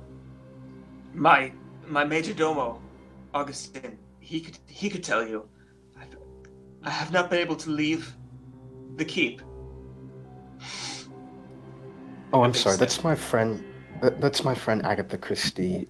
He's very into mystery, so he's kind of coming at this from a different angle.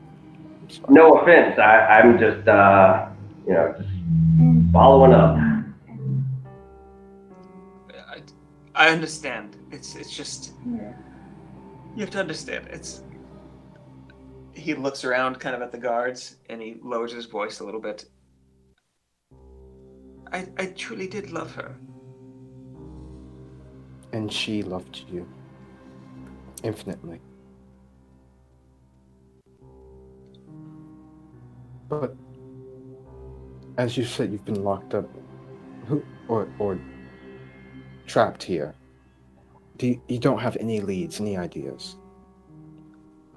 I have the Zelezo on it, but there's not much. I don't know what to do. They have not been able to find anything. Why can't they leave? He hasn't. It's not that he hasn't been able to leave, but that he's been just too emotional. Are you in a relationship with someone else also? Immediately he gives you this guarded look, like, yes. And he looks around at the guards around and at everybody kind of gathered here. Well, you have to understand, this is complicated. My partner, Connell, he doesn't know, but at the same time, I don't know what to do. I'm sorry, I'm kind of gushing here. Spicy. I don't know. You should talk to him. He might be okay with it. I'm not sure. He is the jealous type. Strong but silent. You get the picture. But I don't know. Right now? Where is he right now? He's probably out back somewhere in our gardens. But okay, I have to go to the bathroom. Oh God. Oh no. To the restroom. The latrine. Yes. Okay. The left hallway, second door on the right. Thank you. And he kind of nods to the guard over there, who lets you pass. Yes, Marquis. My good friend Agatha Christie here was wondering if perhaps you knew any of the other victims who had fallen to this blue-eyed devil. I mean, we've known all of them. I know all of them. That's the tragedy of it. It's been really hard. Yeah. You've known every single person who's fallen, even in the years past when this was happening? In the years past? What do you mean? This has only been happening for a few months. Oh, okay. I thought it was... But has it? This has been going on much longer than that. I can't answer anything about that. I've been Marquis for the better part of a year. Before that, I grew grapes for wine in the countryside. I don't know what to tell you. I see. Valeria did mention that, but who was Marquis before you then?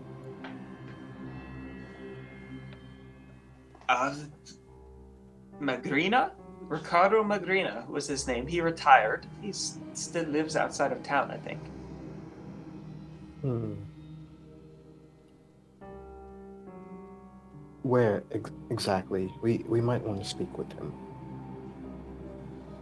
Somewhere to the east. I'm not exactly sure. He has a vineyard as well. Noted. Okay.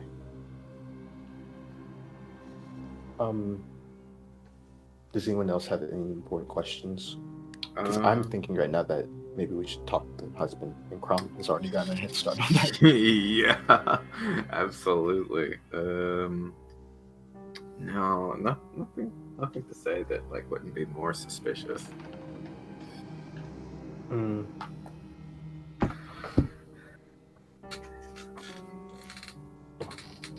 All right, I guess I'll say to the Marquis. Well, you've helped us immensely, and I hope that message strikes true to your heart and you carry it with you forever. But we should be on our way now. Thank you for delivering this message. It means a lot. Anytime. And if you ever want to purchase one of my books, I don't know where the local bookstore around here is, but just look for Nicholas Sparks. Oh, and one more thing. Where's the bathroom before we go? we all need to use the bathroom. There are 6 more of you. There's only the one bathroom on this level. Speaking of which, Crom, while you're going to the bathroom, what are you doing?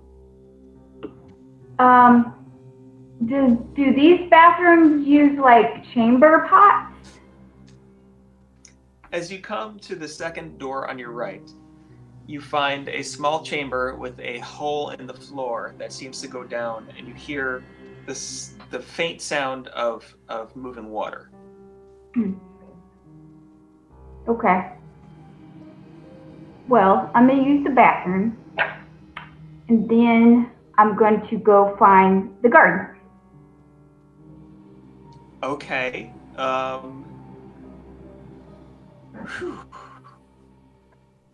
So not knowing. Not knowing. Well, are they coming out too? Well, because you're back there before them, they're still talking as you are kind of using the restroom. But the rest of you, are you all going to use the restroom? I mean, I'll walk that direction. God. Whenever the Marquis like is walking away, I will cast Detect Evil and Good. Okay. Just I gotta know if he's a fiend.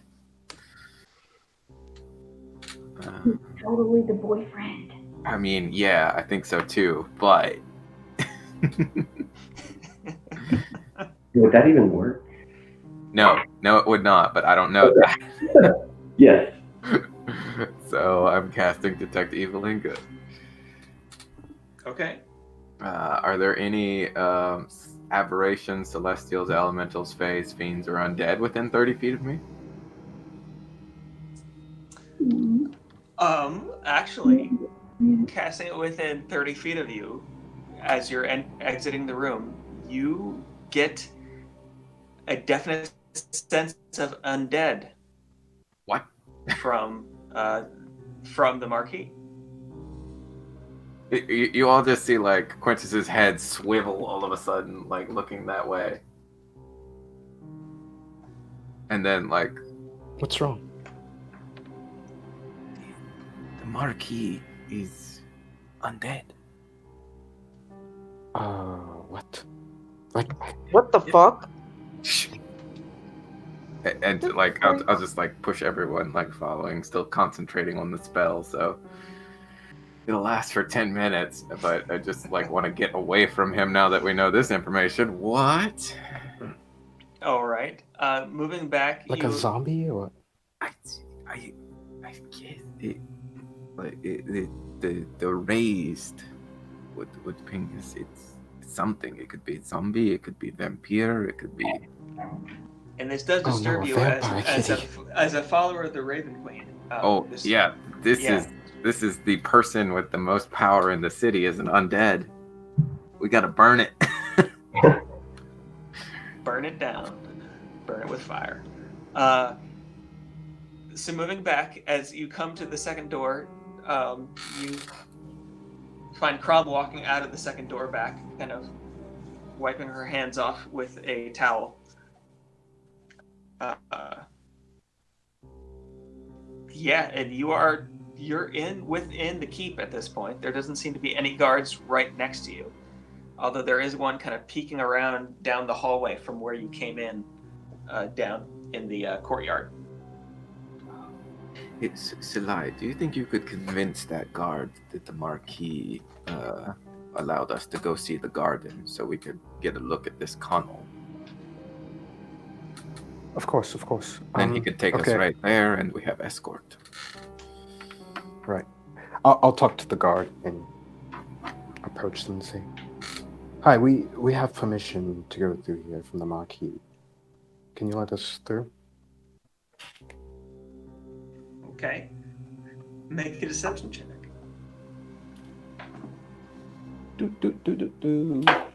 Oh, fuck.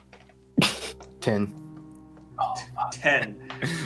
The guard, this human that is dressed in the kind of the scale mail and a conical helmet with a spear at his side, says, "I have not heard of anything like this. I'm sorry I can't let you through. Please leave." All right, what to do? Oh, we had just heard that the Marquis was gushing about the garden. And I'm sure he was, but you have to see, we're being more careful with the murders in the city. We're trying to be more careful here. Oh, well, perhaps you and another could just escort us. Then no problem.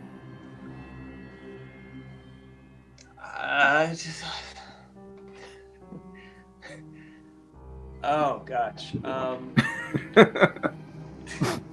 Am I back in the group? You are with the group now, yeah.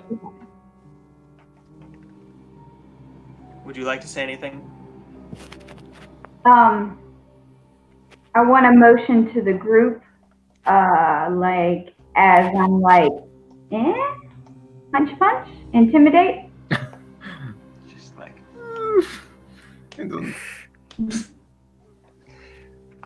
Sure, Crom. I'll give Crom a winky. No, yes. Yes. Oh no. I'll back Crom up. Okay. So do you want to try to knock this guy out?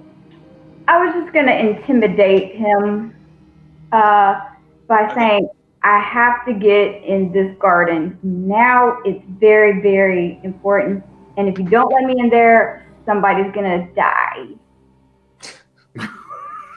You see, my friend just really, over. my friend just really loves flowers. You have to let her through, please. Go ahead and intimidate. Okay. Can I provide any help with that? I mean, you were trying to persuade while she was trying to intimidate, so. I got a 15.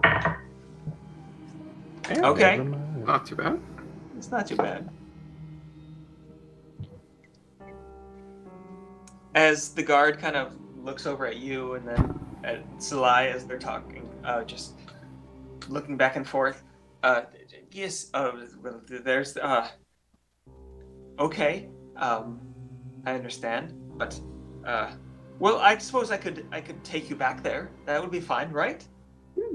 Well, of course. Thank you. Walking back through, they take you a ways through the keep. It's not a small building. There's a few twists and turns, as it seems that the gardens are on the north side of the keep, on the back side, as the main entrance was on the south side. But eventually, you come back, and exiting an archway in the building, you come back into these lush-looking gardens with orchards and fountains and a good-sized pond in the middle of them. The grounds here seem to go on for quite a ways. There's a tall 12 to 15 foot rock wall around the entire exterior of it, with a small parapets kind of set up and guards patrolling the outside. This is it's a fairly impressive little place. But you don't immediately see anybody in the garden.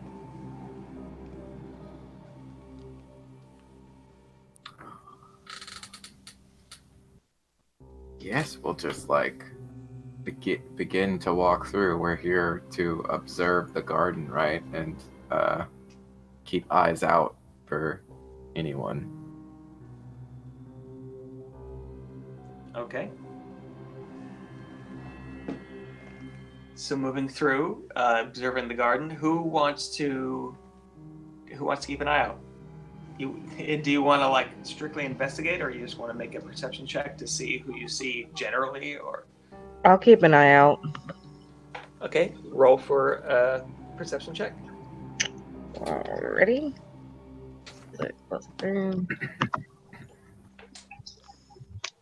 18. Nice. Okay. Looking around, you see several swans swimming in the pond. You see a couple gardeners making their way through. Both of them seem to be halfling. As they're kind of going around, they're trimming up certain vines, and they both have wheelbarrows, and they're putting mulch into certain places and things like that. You don't see any other individuals though.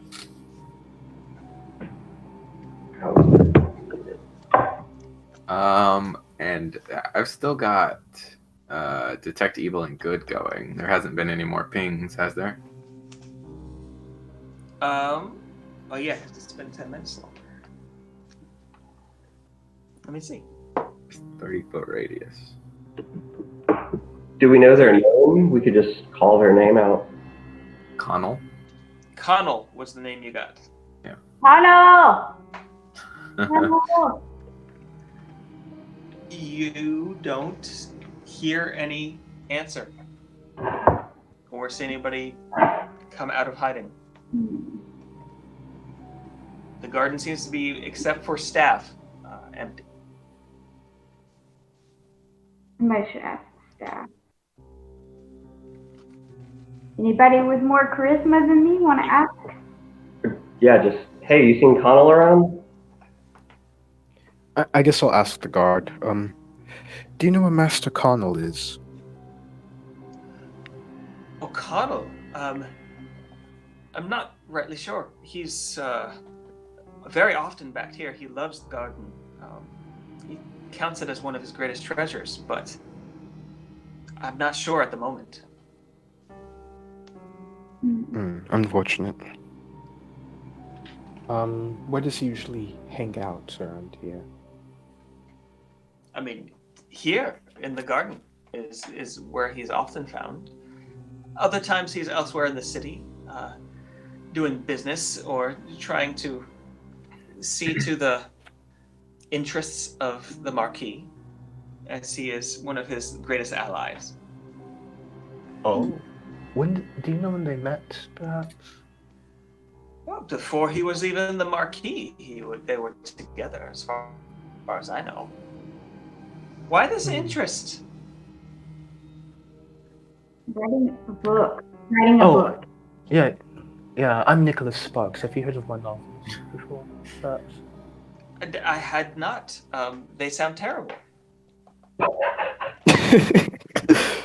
Oh, well, I can tell you're not a fan of love, but not all of us can be, can we?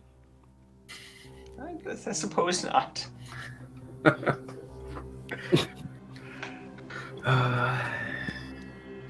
Well, if Connell is not here, perhaps we just do further investigations outside of the keep. It's up to you. I'm just like whispering to the group. We should find him as best as we possibly can. All right, I follow your lead. Follow your lead. All right. How would you like to find him? I don't have any. So is this guard the only guard that's on us? At the moment, he's the only guard. He's with you. Yeah. You have passed several other guards at different passageways and things like that, but there are no others within sight at the moment. Doesn't bode well for him. Are there any gardeners around, that groundskeepers? You do currently see two fairly distant gardeners, groundskeepers kind of around. Both of them are halfling. One's male, one's female. One off to kind of in front of you and slightly to the left that seems to be tending to some grapevines. And the other that seems to be going through and spreading mulch beneath some large trees over even further into the garden, nearer to the far wall. I think maybe we could talk to them to try to get some info, or bribe them if they don't want to give us info. Maybe. It may be. Quintus will attempt to just distract the guards. Well, if you do not like the romance novels, do you read anything else? And like he basically just stands on the opposite end away of the gardeners, so he's trying to distract. Okay. Just casual, talk. And I run off to a gardener or a groundskeeper or something like that while he's doing that. Okay. All right. So the guard, whose name is Ricardo, says, "Not really. It's not something that I really get into, you know." Well, yes, you do have a very important job. I cannot imagine there is a lot of downtime guarding, the most important building in the city.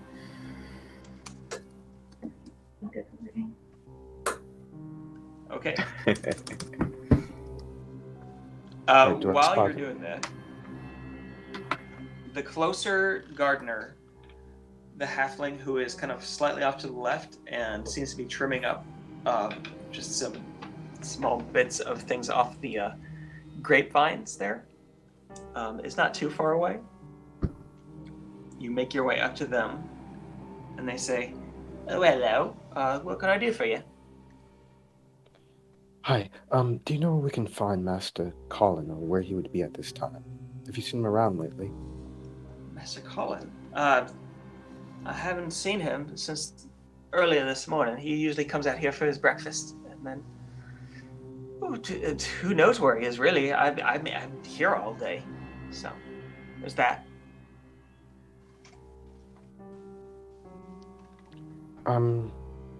Where could we find out? Who do you think would know best about his whereabouts? I mean, I imagine the Marquis knows better than anyone, but not sure other than that. Thank you for your help. You're welcome. And they go back to cutting the vines back a bit, trimming things up. Friends, we might need to talk to the Marquis again, but I really don't want to. Should we try to find his chamber or something?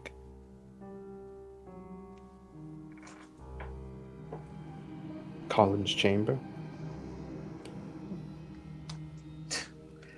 What do y'all want to do? I'm currently occupied talking to a guard, so I can't Yeah, participate.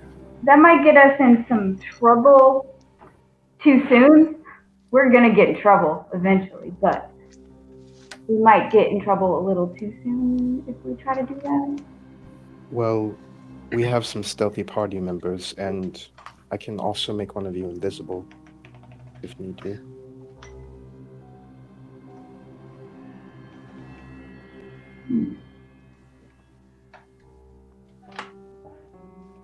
What would we look? Are we looking for him, or are we looking for something in his room? And why is the Marquis undead? We don't know. Yeah. Like, I have been pinging detect good and evil because we're dealing with a fiend, and it happened to show me that the Marquis was undead. That is shocking. It's really not good in a lot of ways. So could the Marquis be like a puppet for? I think so for this Connell. Yeah. Which would almost guarantee that Connell is the Rakshasa. So we set a trap. He really loves this garden, right? Let's just burn it down. he'll come to us. Or yeah. I mean, that's effective. It also makes us like Burn enemies of the state, but There's that. There's that. I knew we would get in trouble. See, it's easy. It's easy to get in trouble. it is. You know what? You'll discuss. I'll be right back. But it's for the greater good. You were wondering how we get into the things we get into. This is how. Yeah, I'm starting to experience it. I'm just saying, I think we should burn it down. Okay, that was marginally a joke. Like, if we want to burn it down, we can burn it down later, leave a calling card. I don't know. We don't have to immediately get pegged as terrorists. Yeah, I think trying to lure the Rakshasa to us or set some sort of trap, I feel like that might be easier than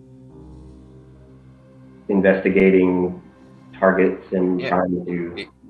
In fact, it targets people in the northern districts who have a relationship with the Marquis.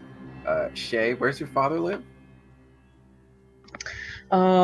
He's over towards the docks. Oh, okay. So like we can either make like pawn one of us as some, noblesse patsy that lives in the north, or infuriate Connell enough that if they are the Rakshasa, they'll come for like a specific person. So one of us needs to seduce the Marquis, is what you're saying. Yeah, I guess that is what I'm saying. It comes back to there, isn't it? Only way. I thought you would never ask. I was about to say, luckily we have the master of romance himself, Nicholas Sparks. Yeah. Jesus Christ. And Agatha Christie too. Yeah, Nicholas Sparks, who already has like a crying close relationship with the Marquis. Mm-hmm. Also, I'm pretty certain, Kristen, that you were hearing the back noise from my fan. Mm-hmm. I have my fan blowing because it's hot. Yeah, I totally understand that. Okay, so yes, Okay. drawing out the Rakshasa. So yeah, what do you? So we can leave now, right? It's up to you. I'm asking everyone else. So we could leave, like maybe later if we really wanted to. Shay and Roland could invest Connell's room like at night, if they're being like super stealthy. But That sounds fine to me. I'm down. and then we can go forward with anger the fiend that viciously kills people plan. So yeah, I guess like I'll be ending up my conversation with the guards. It's like, oh yes, I mean that's crazy. I've never I don't think I've ever known somebody that has a family that large. Whoa. But you do very good supporting them. That is what I can say for certain. Oh, yeah. Have you all seen the garden very well? Sweet. Yeah, very beautiful. But Yeah. thank you. It would be a friend. shame if it got burned down or something like that. wouldn't it? That would be I mean, this place is a Such tinder. a shame. All this dry hay everywhere. I mean, the tinderbox in this garden. Makes sense, yeah. The guard looks at you and it's like, it looks pretty lush to me, but okay. In any case, may I escort you all out? Yes, please. Yes, please. And he does. And you are left once again on this one of the main thoroughfares in the northern part of Port Zune, outside of Tharfield Keep. What would you like to do? So as soon as we get out, I'll say, so, like, a tabaxi would be a bit on the nose for a Rakshasa, right? Yeah, that would be stupid, wouldn't it? But maybe brilliant. Yes, like maybe it crosses that gap of being so outrageous that nobody would ever believe it's the double bluff. Exactly. But the Marquis is undead. That is unacceptable in so many fashions. And the more I hear about this Connell, the more it makes sense. And we also don't know what race Connell is either. That's true. So maybe we do Roland and Shay, if you could possibly investigate Connell's room, all of us could investigate Connell himself. You got it. Sounds good. Yes, what do you all think? I'm just grasping here. I'm still a bit alarmed. How are we going to find... Yeah. Yeah. Set a I'm trap. looking- Lure him to something that would make him jealous and Like come after us. organs, fresh organs laying around. I could paint a portrait of the Marquis and, like, leave a heart or something. Shay, we have to figure out where Hummel's room is. Sounds like we need to go ahead and start exploring. Yeah, Maybe but that's an awfully big castle just to go in there and not know where he is. How do you suggest we find his room then? I don't know. I think we're going to have to maybe bribe a guard. Or staff. Or what? Cleaning staff, maybe. They're Oh, more yeah. likely to betray, depending on how That sounds good. well they're paid, I guess. Yeah, we could definitely do that. High five, Crom. Mm-hmm. She puts her little hand up. All right, so who's going to do what?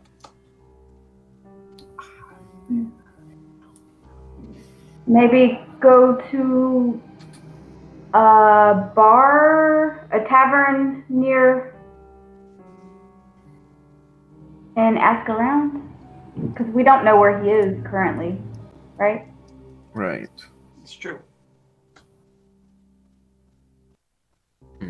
Yeah, I mean, just asking around for the gossip in the area is not that suspicious. Like you said, we don't even know this one's race, so a description would be great. I think that is a good plan. I follow. Let's do it. What do you do? And I really wish there was any like library or information. I wish I knew more about Rakshasa. I think last time I think I knew some information about them, but I could also use my background as a researcher Yes. feature to let's see. I would know where that knowledge could be obtained from a person or a location where I could go to find that stuff out. That's perfect. Thank you. I want to know that my spells won't fucking work on them. That'd be great. Or anything, really. Because you wouldn't know right now. I know. That's why I keep using spells and, wasting spell slots.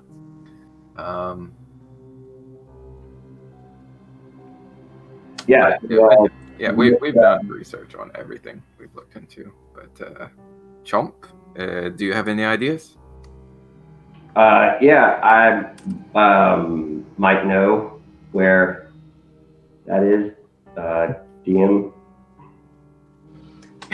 How do you want to do this? You want to try to remember someplace, or do you want to try to find it asking people? Would Shay have any kind of helpful knowledge about libraries or? So, Shay is just a local.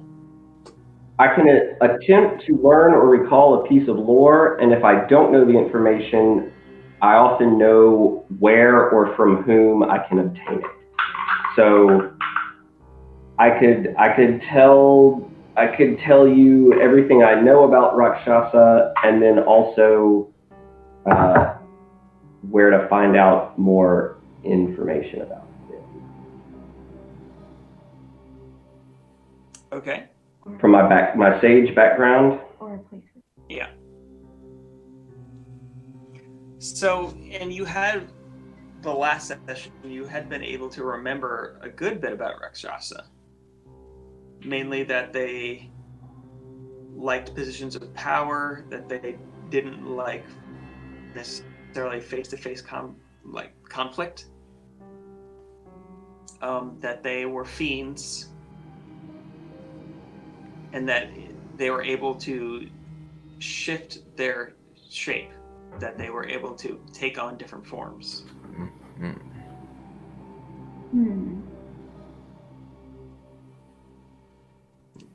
As far as places around here you will be able to find information, Port Zune is not what you would call a center of learning, but there is, you've heard of anyway, a small archive in the city. It's called the Idle Hour Library.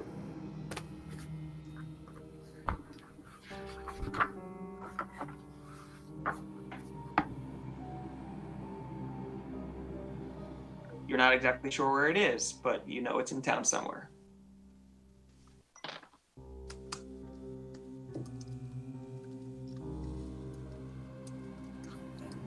Yeah, we can go look for that place. So, some of us get information on this Connell, and some of us get information on Rakshasa. Yes? Yep. Yeah, could I do a history check to see if I remember where the library is? Yeah, it's not necessarily somewhere you would have hung out at, but I mean, yeah. Yeah, not a nerd. God. Gosh. But yeah, Well, go that's ahead. a 17. 17. You know that in the eastern part of the city, there's a small building that you remember being called a library, and it might have been called that. Other than that, you don't remember any other libraries in town. All right, I'm gonna relay that information, just so that way I know where to go. So, perhaps Sirtis and Chomsky and I can go do some research. It seems to be the pattern. We go place, we do research. Some people talk to other people. Okay. We can do that. Who's going to research? Who's going to try to find information on Connell? I'll try to find information on Connell. Me too. I'm gonna go find information on Connell. Info team. Research. Research. Research. Sarah, this you're doing research too? Okay. Yep. That's a pretty good split. Wow, what do you know? It's like we've done this before. Excellent. That's a cute kitty, by the way. It's so cute. Annoying kitty. Oh, goodness. What is their name? That's Biscuit. Biscuit. Biscuit. Meniscus. That's a great name. Where's Gravy? Well, that's what comes after you boil some bones. Yum. I would also, on the way to find this library, I want to look out for a place that sells clothes, a seamstress or something. I'm looking to, I want to pick up, like, say, 3 cloaks. Something that would cover someone from head to toe with a nice big hood. Okay, good to know. Okay, so we'll go with that first. On the way to find the Idle Hour Library, you do find several. I mean, this is a blacksmithing town. This is like steel is what they're known for, but there are places that clothe people as well, and you're able to find a place that's selling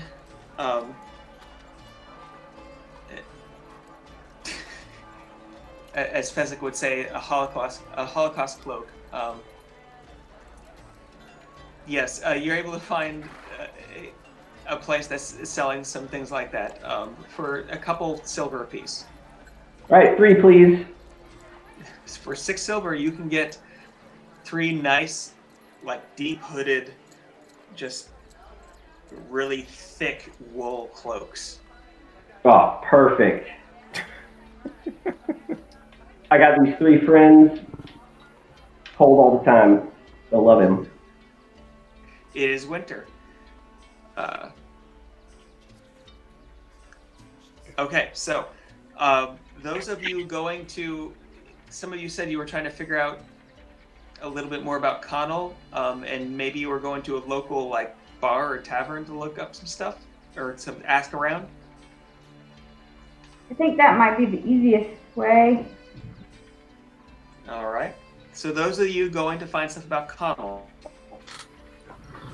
you nearby anyway, near-ish. I mean, a lot of the places around here are nice-ish manors, things like that. There's a couple banks nearby, but there is a place that looks like that people drink nearby. As you walk up to it, it seems to be a place called Ye Old Pigeon.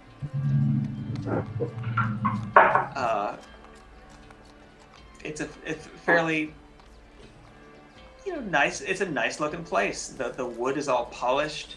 There's nice booths everywhere that are kind of sectioned off from everybody else. There's a pretty engaged wait staff that's going around to tables. You don't even need to go up to the bar necessarily. They seem to specialize in interesting colored cocktails. You're not sure why based on the name, but you know what? Whatever. You find a nice sized booth, and who again was searching for Connell information? Me. There was Me. Crom and Roland Me. and Salai as well, and Shay. Yes. All right, so the 4 of you finding a nice booth. A nice gnome woman comes up, takes your orders. You can decide what those would have been, but it's not going to be too much here. It can be about silver a drink, basically, which is more than you're used to paying sometimes. They don't really. This isn't a beer place. It's all mixed drinks. But looking around, it's fairly busy. It's about mid-afternoon now. People are starting to populate the bars. It's not totally full, but it's pretty full. What would you like to do?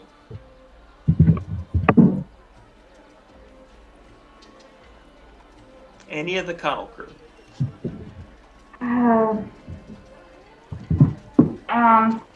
I mean, I can go to the library crew too if you want. Go to them. Okay.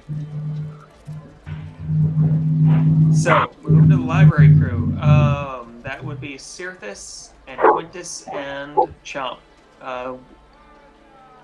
Using the instructions you got from Shay, you make your way through the city to the kind of the east side, make your way a little bit south as you go, and you find a small, well-built building. Not too huge, especially considering some of the libraries and archives you found over your time together. But there's a small sign outside that says the Idle Hour Library.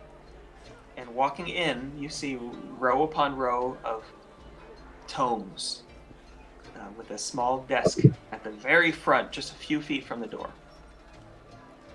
In that desk, you see an elf, fairly young elf woman who, upon seeing you coming in, says, "Yes, can we find something for you today?"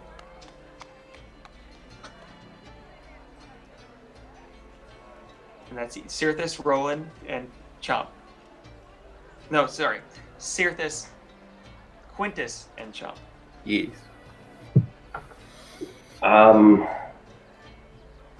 We're looking for books on fiends. On fiends, as in denizens of the lower planes. Oh, those are the ones. All right. And anything else?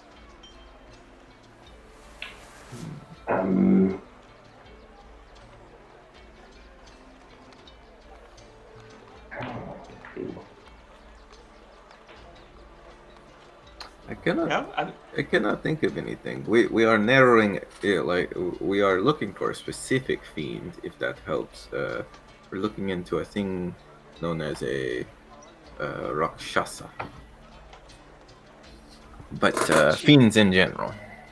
She's kind of taken aback and is kind of puts her hand up on her chest and says, "Oh my, such dark subjects.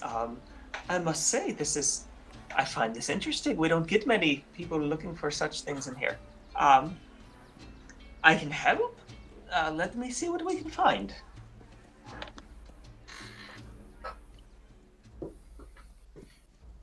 Sure. What about I don't know how to ask about the organs. Maybe like books about spell or ritual components. I don't know how to index that. Once you find out about that type of being, it might be obvious. Yeah. Perhaps we will ask after we look through the fiend stuff that they have. Yeah. Okay. Your character should know, but also, did she perk up when you named the type of fiend? Sort of. Like as if they knew what it was? I mean, she definitely understood what a Rakshasa was. No, I shouldn't ask her what she knows. But this is somebody who runs a specialist library. So, I mean, just to be fair, librarians know about a lot of things. Yes, the esoterica. Damn straight we do.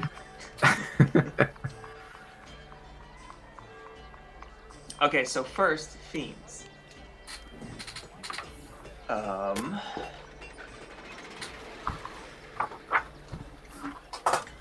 She comes back after a few minutes, searching the stacks. This isn't a huge library, but there's a few things, and it seems to be that they have maybe a little bit of something on everything.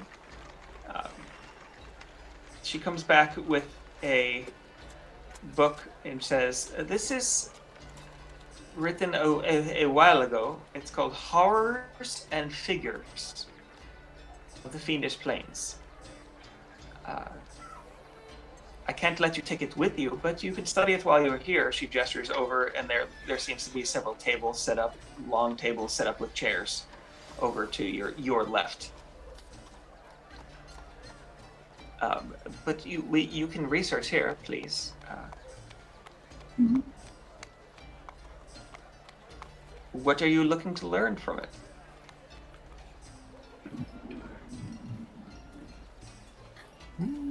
I guess strengths and weaknesses. How to. Yes, vulnerabilities, patterns, perhaps. Likes, dislikes. Dating preferences, Dating preferences. of course. Okay.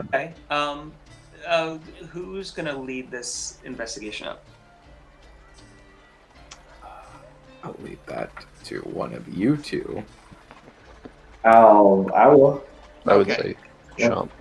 Yeah, Chomp, and Cirthus said he would. I think Cirthus will assist. So you could roll at advantage. Make a religion check. Well, is Rakshasa?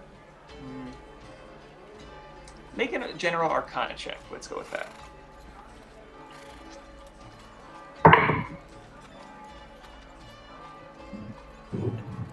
With advantage. 20. Okay. With a 20, you are able to find several things about, like you definitely find the section about Rakshasa in this book. There's a couple pages. Mainly what you read is a few things you already knew, the reversed hands, things like that, the cat-like nature, as well as the fact that lower level spells historically have been found to not affect them. They shrug them off as if nothing happened. As well as they seem to be magic users of their own type, especially when it comes to illusion magic, as well as enchantments. There's also some things in here that you find about, just a legend anyway, about a curse from their touch. If you are hit by them or touched by them, you find yourself to not be able to find rest until you have the curse removed.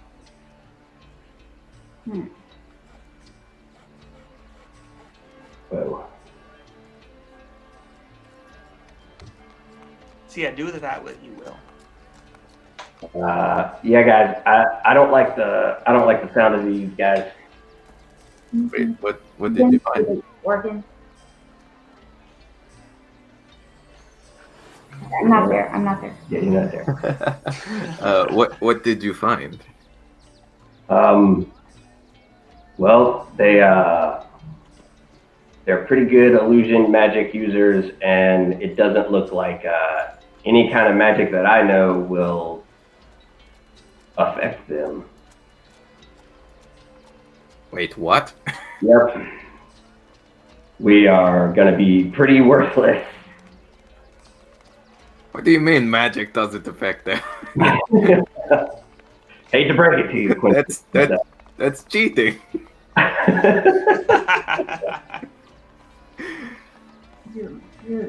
Yeah, I had to read this section like 3 or 4 times. It just wasn't.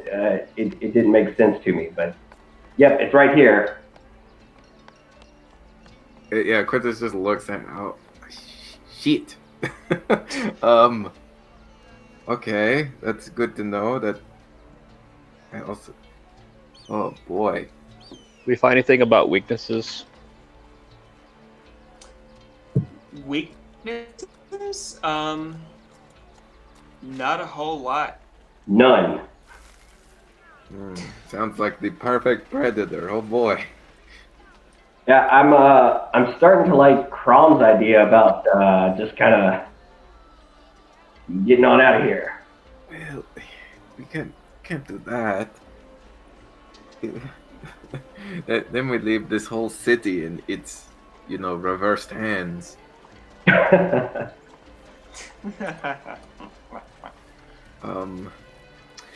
is there? Is there anything else we should look for while we're here? Maybe if we could find out why they're collecting these organs. All right. Asking about that, the librarian, the elf woman, says, yes, splenchnology. We can find something about that. Let me see what we have. Probably in the 500s. Yes, I imagine so. She gives you this look like, don't tell me how to do my job. But eventually brings a few books back on just general anatomy and viscera. Another on the use of some animal organs in certain blood magic and darker magic rituals. So yeah, there's a few things there.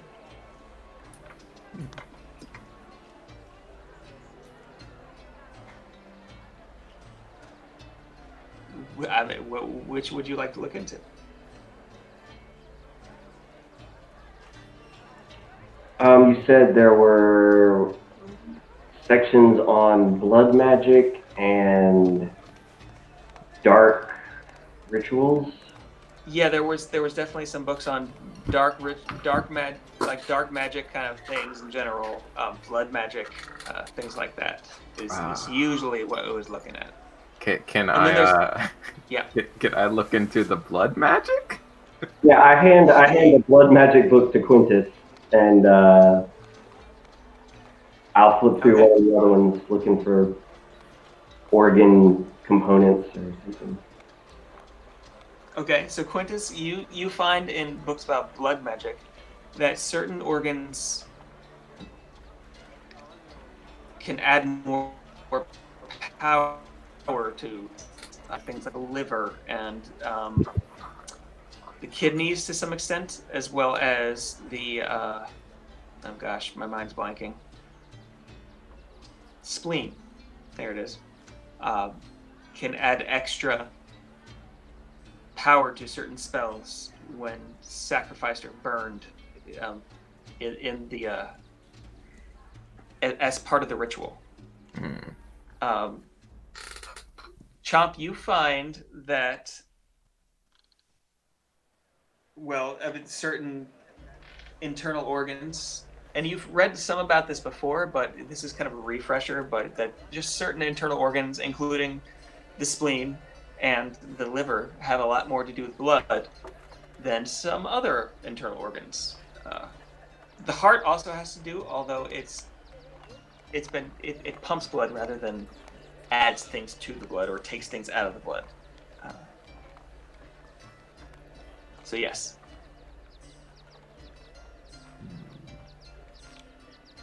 And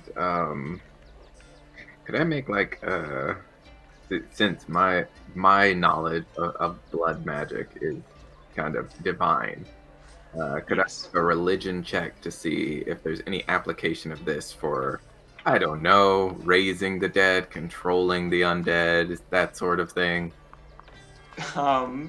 Just throwing a random thing out there. Yeah, go ahead and make a religion check. Cool. Oh, that's a sad roll. Just a 7 plus 4, 11. 11? Yeah. I mean, let's see.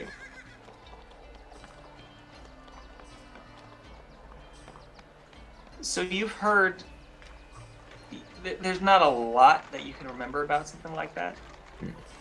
There's bits and pieces, legends, especially from maybe several decades ago in Taldore, that you heard about one of the lesser gods,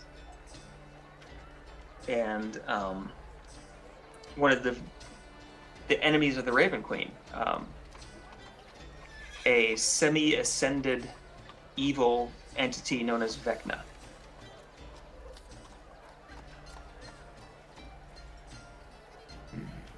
That bitch. As well as the demon lord Orcus, and things like that. Yeesh. All right. But nothing real particular past that. No. I got you.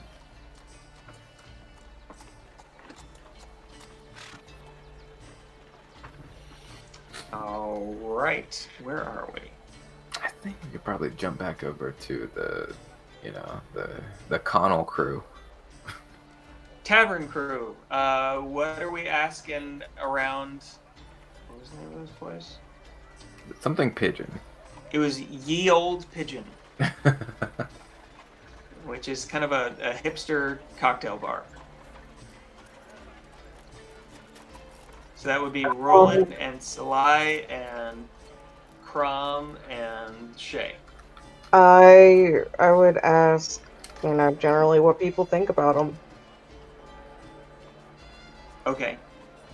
Yeah. Asking around a bit, you find that people seem to think well of him. He doesn't come out in public much. I mean, people see him around, but he's not he's not on the arm of the Marquis a whole lot in public. Occasionally at functions he will be there, but generally keeps to himself. Can we get a physical description from someone? You can. Who is around? So looking around, I mean, there's quite a few people in here, even for a mid-afternoon bar. There's a couple different groups around. You see, oh gosh, there's the group of gnomes over to one side that seem to be keeping to themselves. There's a mixed group of, it looks like, elves, humans, and it looks like somebody who might be a half-orc in another group around a pretty large table in the middle of the room. And then there's a few scattered either couples or single people at the bar.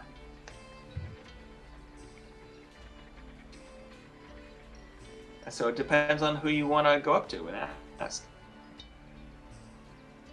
I vote we go up to the large table of humans and elves and half-orcs. Does that sound good to everybody else? Yep. All right. Moving up to that table, as a few of you kind of join the group, standing and sitting around this table, the clamor of them talking kind of dies down a bit, and some of them turn towards you as you walk up. What do you want to ask them?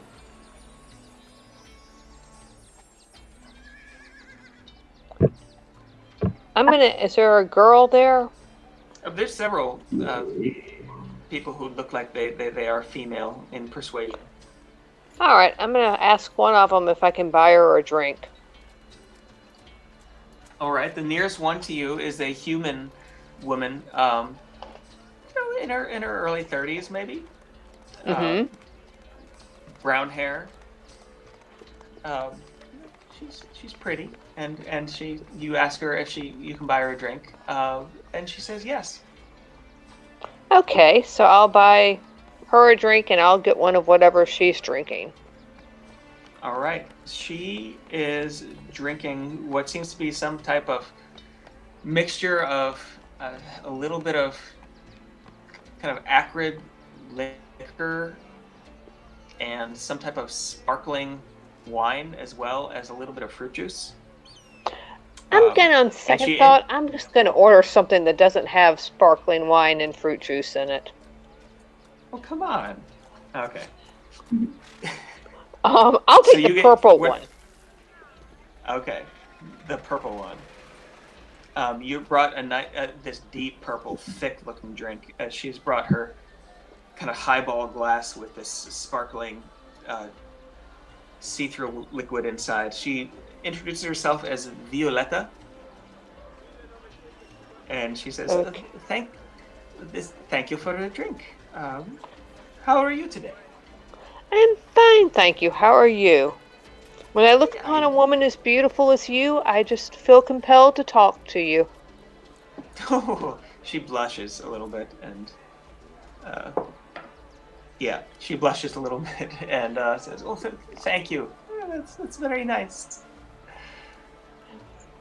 Yes, we are strangers in town and know no one. Except for Shay. We're just traveling through and we're passing time in the bar and I just wanted to talk to you. That's nice. I've just gotten off work. Oh, where do you work? What do you do? I work up at the court. It's a nice enough place. I am a clerk. Okay, well, may my friends and I sit down with you, please? I mean, if you can find a seat, she gestures over and you can see there's not a lot of seats left at this table. You could pull some up maybe from where you just left. Okay. It's pretty packed at this table. It seems to have a large group of friends or acquaintances gathered at it. Do y'all... Oh, I was gonna say, is there any kind of, like, dice? I know you said this is kind of a higher class bar, but is there any kind of dice games going on, or darts, or any kind of party games? So yeah, you do see, now you mentioned it, a game of dice going on in one corner of the bar. Most people, it seem to just be talking, but there is 5 or 6 people arranged around a round table kind of to the right side of the bar as you're coming in that seem to be really intent and betting on a game of dice going on.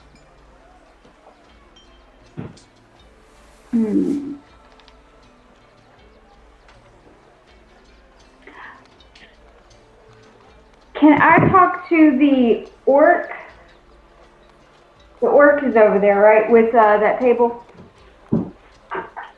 Well, there's one half orc at the table that the rest of the group and Roland just walked up to. Looking around, the group that is gambling seems to be.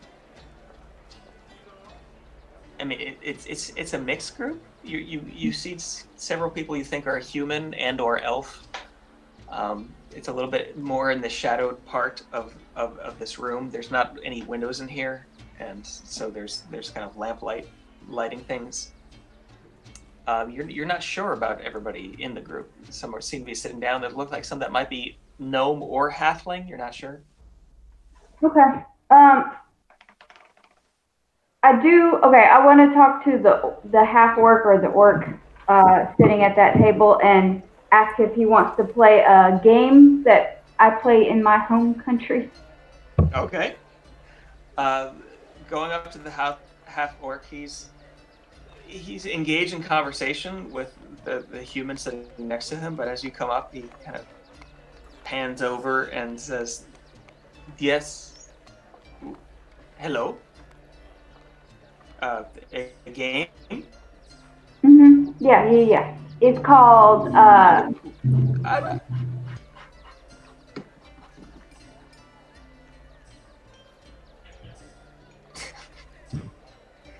What is it called? Oh, it's called Quarters. Quarters? Yes, Quarters. How And do you play this game? You take a silver piece and you flip it into your cup and then you slam it. And the goal is to get as drunk as you can. This sounds like my kind of game. Yeah. Interesting. He kind of looks over and laughs at his human companion next to him. And it's like, I will play. We have drinks here. Let's do this. Please go first. Show me how it's done. Okay, I show him. As you flip the silver piece down on into your drink. Make a performance check. Nat 20. As you do, it goes directly into the drink, like doesn't even touch the sides of the glass. Just plop right down in, hardly even splashes. Nice. And then the half-orc looks at you and says, now what? And now I get to drink it. And then I drink it. Yes, drink, please. And So- now I go? Yep, now you go. Okay, and they flip it, and it kind of hits the side of his glass and bounces off to the side. Okay. So basically, my goal is just to get a couple drinks in him to see if he can, loosen up and start to give some information. Okay. So can we just be playing in the background as somebody else does whatever? Yeah, I think that's fair. I'll roll every once in a while and see how he does. No drink. No drink. And, well, he's rolling a lot. He rolled 2 nat ones. Okay. In the meantime, Roland, you are. Wait, who was talking to? I'm Yes, talking Roland, to you Vio. were. Yeah, I'm talking to Violetta so I can start quizzing her about life at the court and work up to life at the castle. Okay. A little bit of conversation, and it's that she feels fairly. She's comfortable around you. She has a lot of friends around. I mean, and you're not being creepy, so that's good. Yeah. You're just trying to talk her up a little bit, and that's cool. You bought a round of drinks at some point. Mhm. So yeah, what question exactly about the castle do you want to ask? I want to ask her what she knows about, or if she's ever met, is it Humboldt? Or what she knows about him. That today we had met the Marquis and he spoke so glowingly of his companion that we were, forgot the word, sorry, curious about him. Okay. To see if he really lived up to what all the Marquis said. And Nicholas, if you want to jump in on this, feel free. Oh, Nicholas is at the bar. Is he at the bar? Nicholas? Nicholas Sparks. Oh, Yes. that's right. If you want to help me run up this romance thing between the Marquis and Humboldt and Oh, our Colin. curiosity about it, go for it. Are we still going with the fake name even here at a different place? We can do that. That's fine. It took Yeah, me I'm a still minute. Nicholas Sparks, I suppose. Okay. And it's Connell, as in Conal. Oh, Connell. Okay. Connell. So asking, her eyes light up a little bit as you say the name of it. She says, "Oh yes, Connell. Oh, you. He's you nice know him. enough. I've met him a few places around. Yes. He's a nice fella. I like him quite a bit. He likes plants. Yes, we got to see the garden. The Marquis was nice enough to let us see it. And it is a Oh, beautiful yes. garden. That's amazing. I've never even gotten to see the Marquis' garden. You must be someone special. Well, Nicholas and the Marquis struck up an immediate friendship.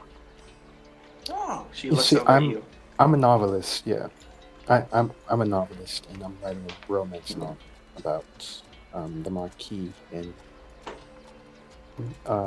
Colin and some other parties. So, what exactly do you know about them and their love? They've been together for as long as anyone can remember, really. The Marquis been here for 5-6 years as the Marquis. They're a good couple. They're nice enough. They seem to run things okay. I mean, nobody in this neighborhood can complain anyway. That's great. Where does he usually? Oh, I'm sorry. No, I was going to say, Connell's, I mean, you've met the Marquis, I suppose. He's quite the character. Indeed, Connell, yes. they're not exactly the couple you'd expect. Connell's a big lad, I suppose you'd say.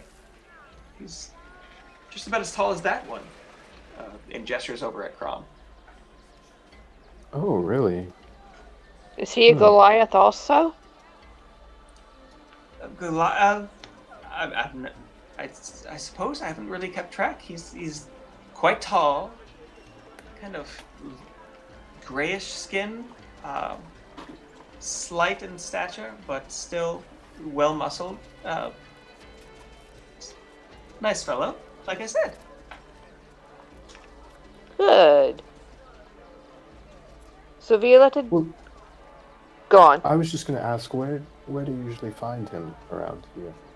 Because he seems to be someone hard to track down. I mean, he is. He's not one of those who's really much for society. He keeps to himself most of the time. He's at certain functions, he'll show up. Occasionally, you'll see him out at one of the markets, buying flowers or just attending to business. Yes, he's around. It's hard to ever say. Well, Violetta, as beautiful and pleasant as you are, I'm sure you must go to many of the functions. I go to a few, you know. She kind of blushes and laughs at you. Have you met him there? I've met him once or twice. Yes, we've been introduced.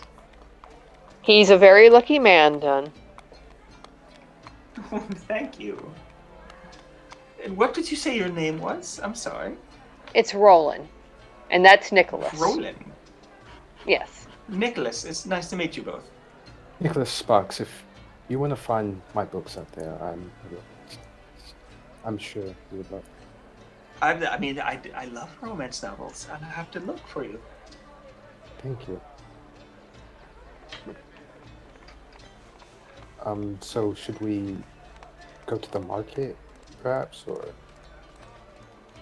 I'm wondering if Shay, maybe you and I need to figure out some way to go up to the castle and bribe a servant and figure out where his bedroom is.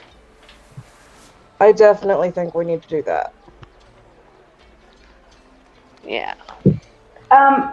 With the orc, Yes. I'm just gonna ask him if he's heard about the murders and see what he thinks about them.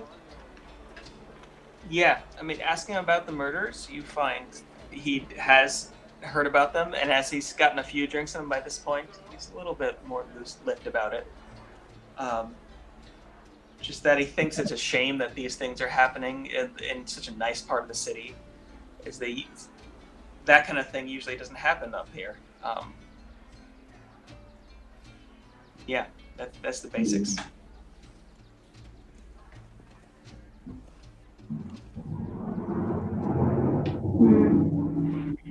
Okay, I don't know. Yeah, I don't know. Okay, bye, mister. He says, "Oh, yeah, bye," but he's feeling pretty good by now.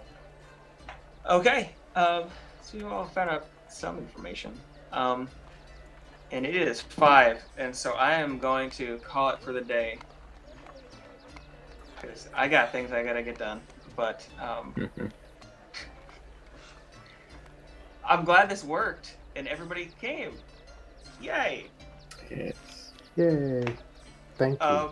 Yeah, maybe think more about whether you want to take on a Rakshasa. Yes. No.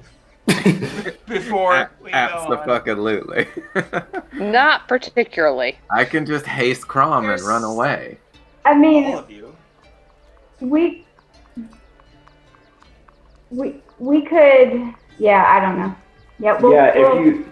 Yeah, you haste Crom, I'll enlarge Crom, maybe. We turn Crom into a raid boss and pit them against each other. Yep. It's perfect. It's flawless. I smash it. Nothing could go wrong. Nothing could possibly go wrong. We've thought of every contingency. Yes. In any case, I hope everybody's staying safe and not getting sick. And is everybody good for 2 weeks from now? Should be. Yep. Yep. Yep. Okay. Awesome. And I know, yeah, lots of things are going on, so everybody stay good. And if you have any questions for me, let me know. And if you have any concerns, let me know and all that. So, I'll see you in 2 weeks. Yep. see Later, guys. you in 2 weeks. Bye. Okay. Okay.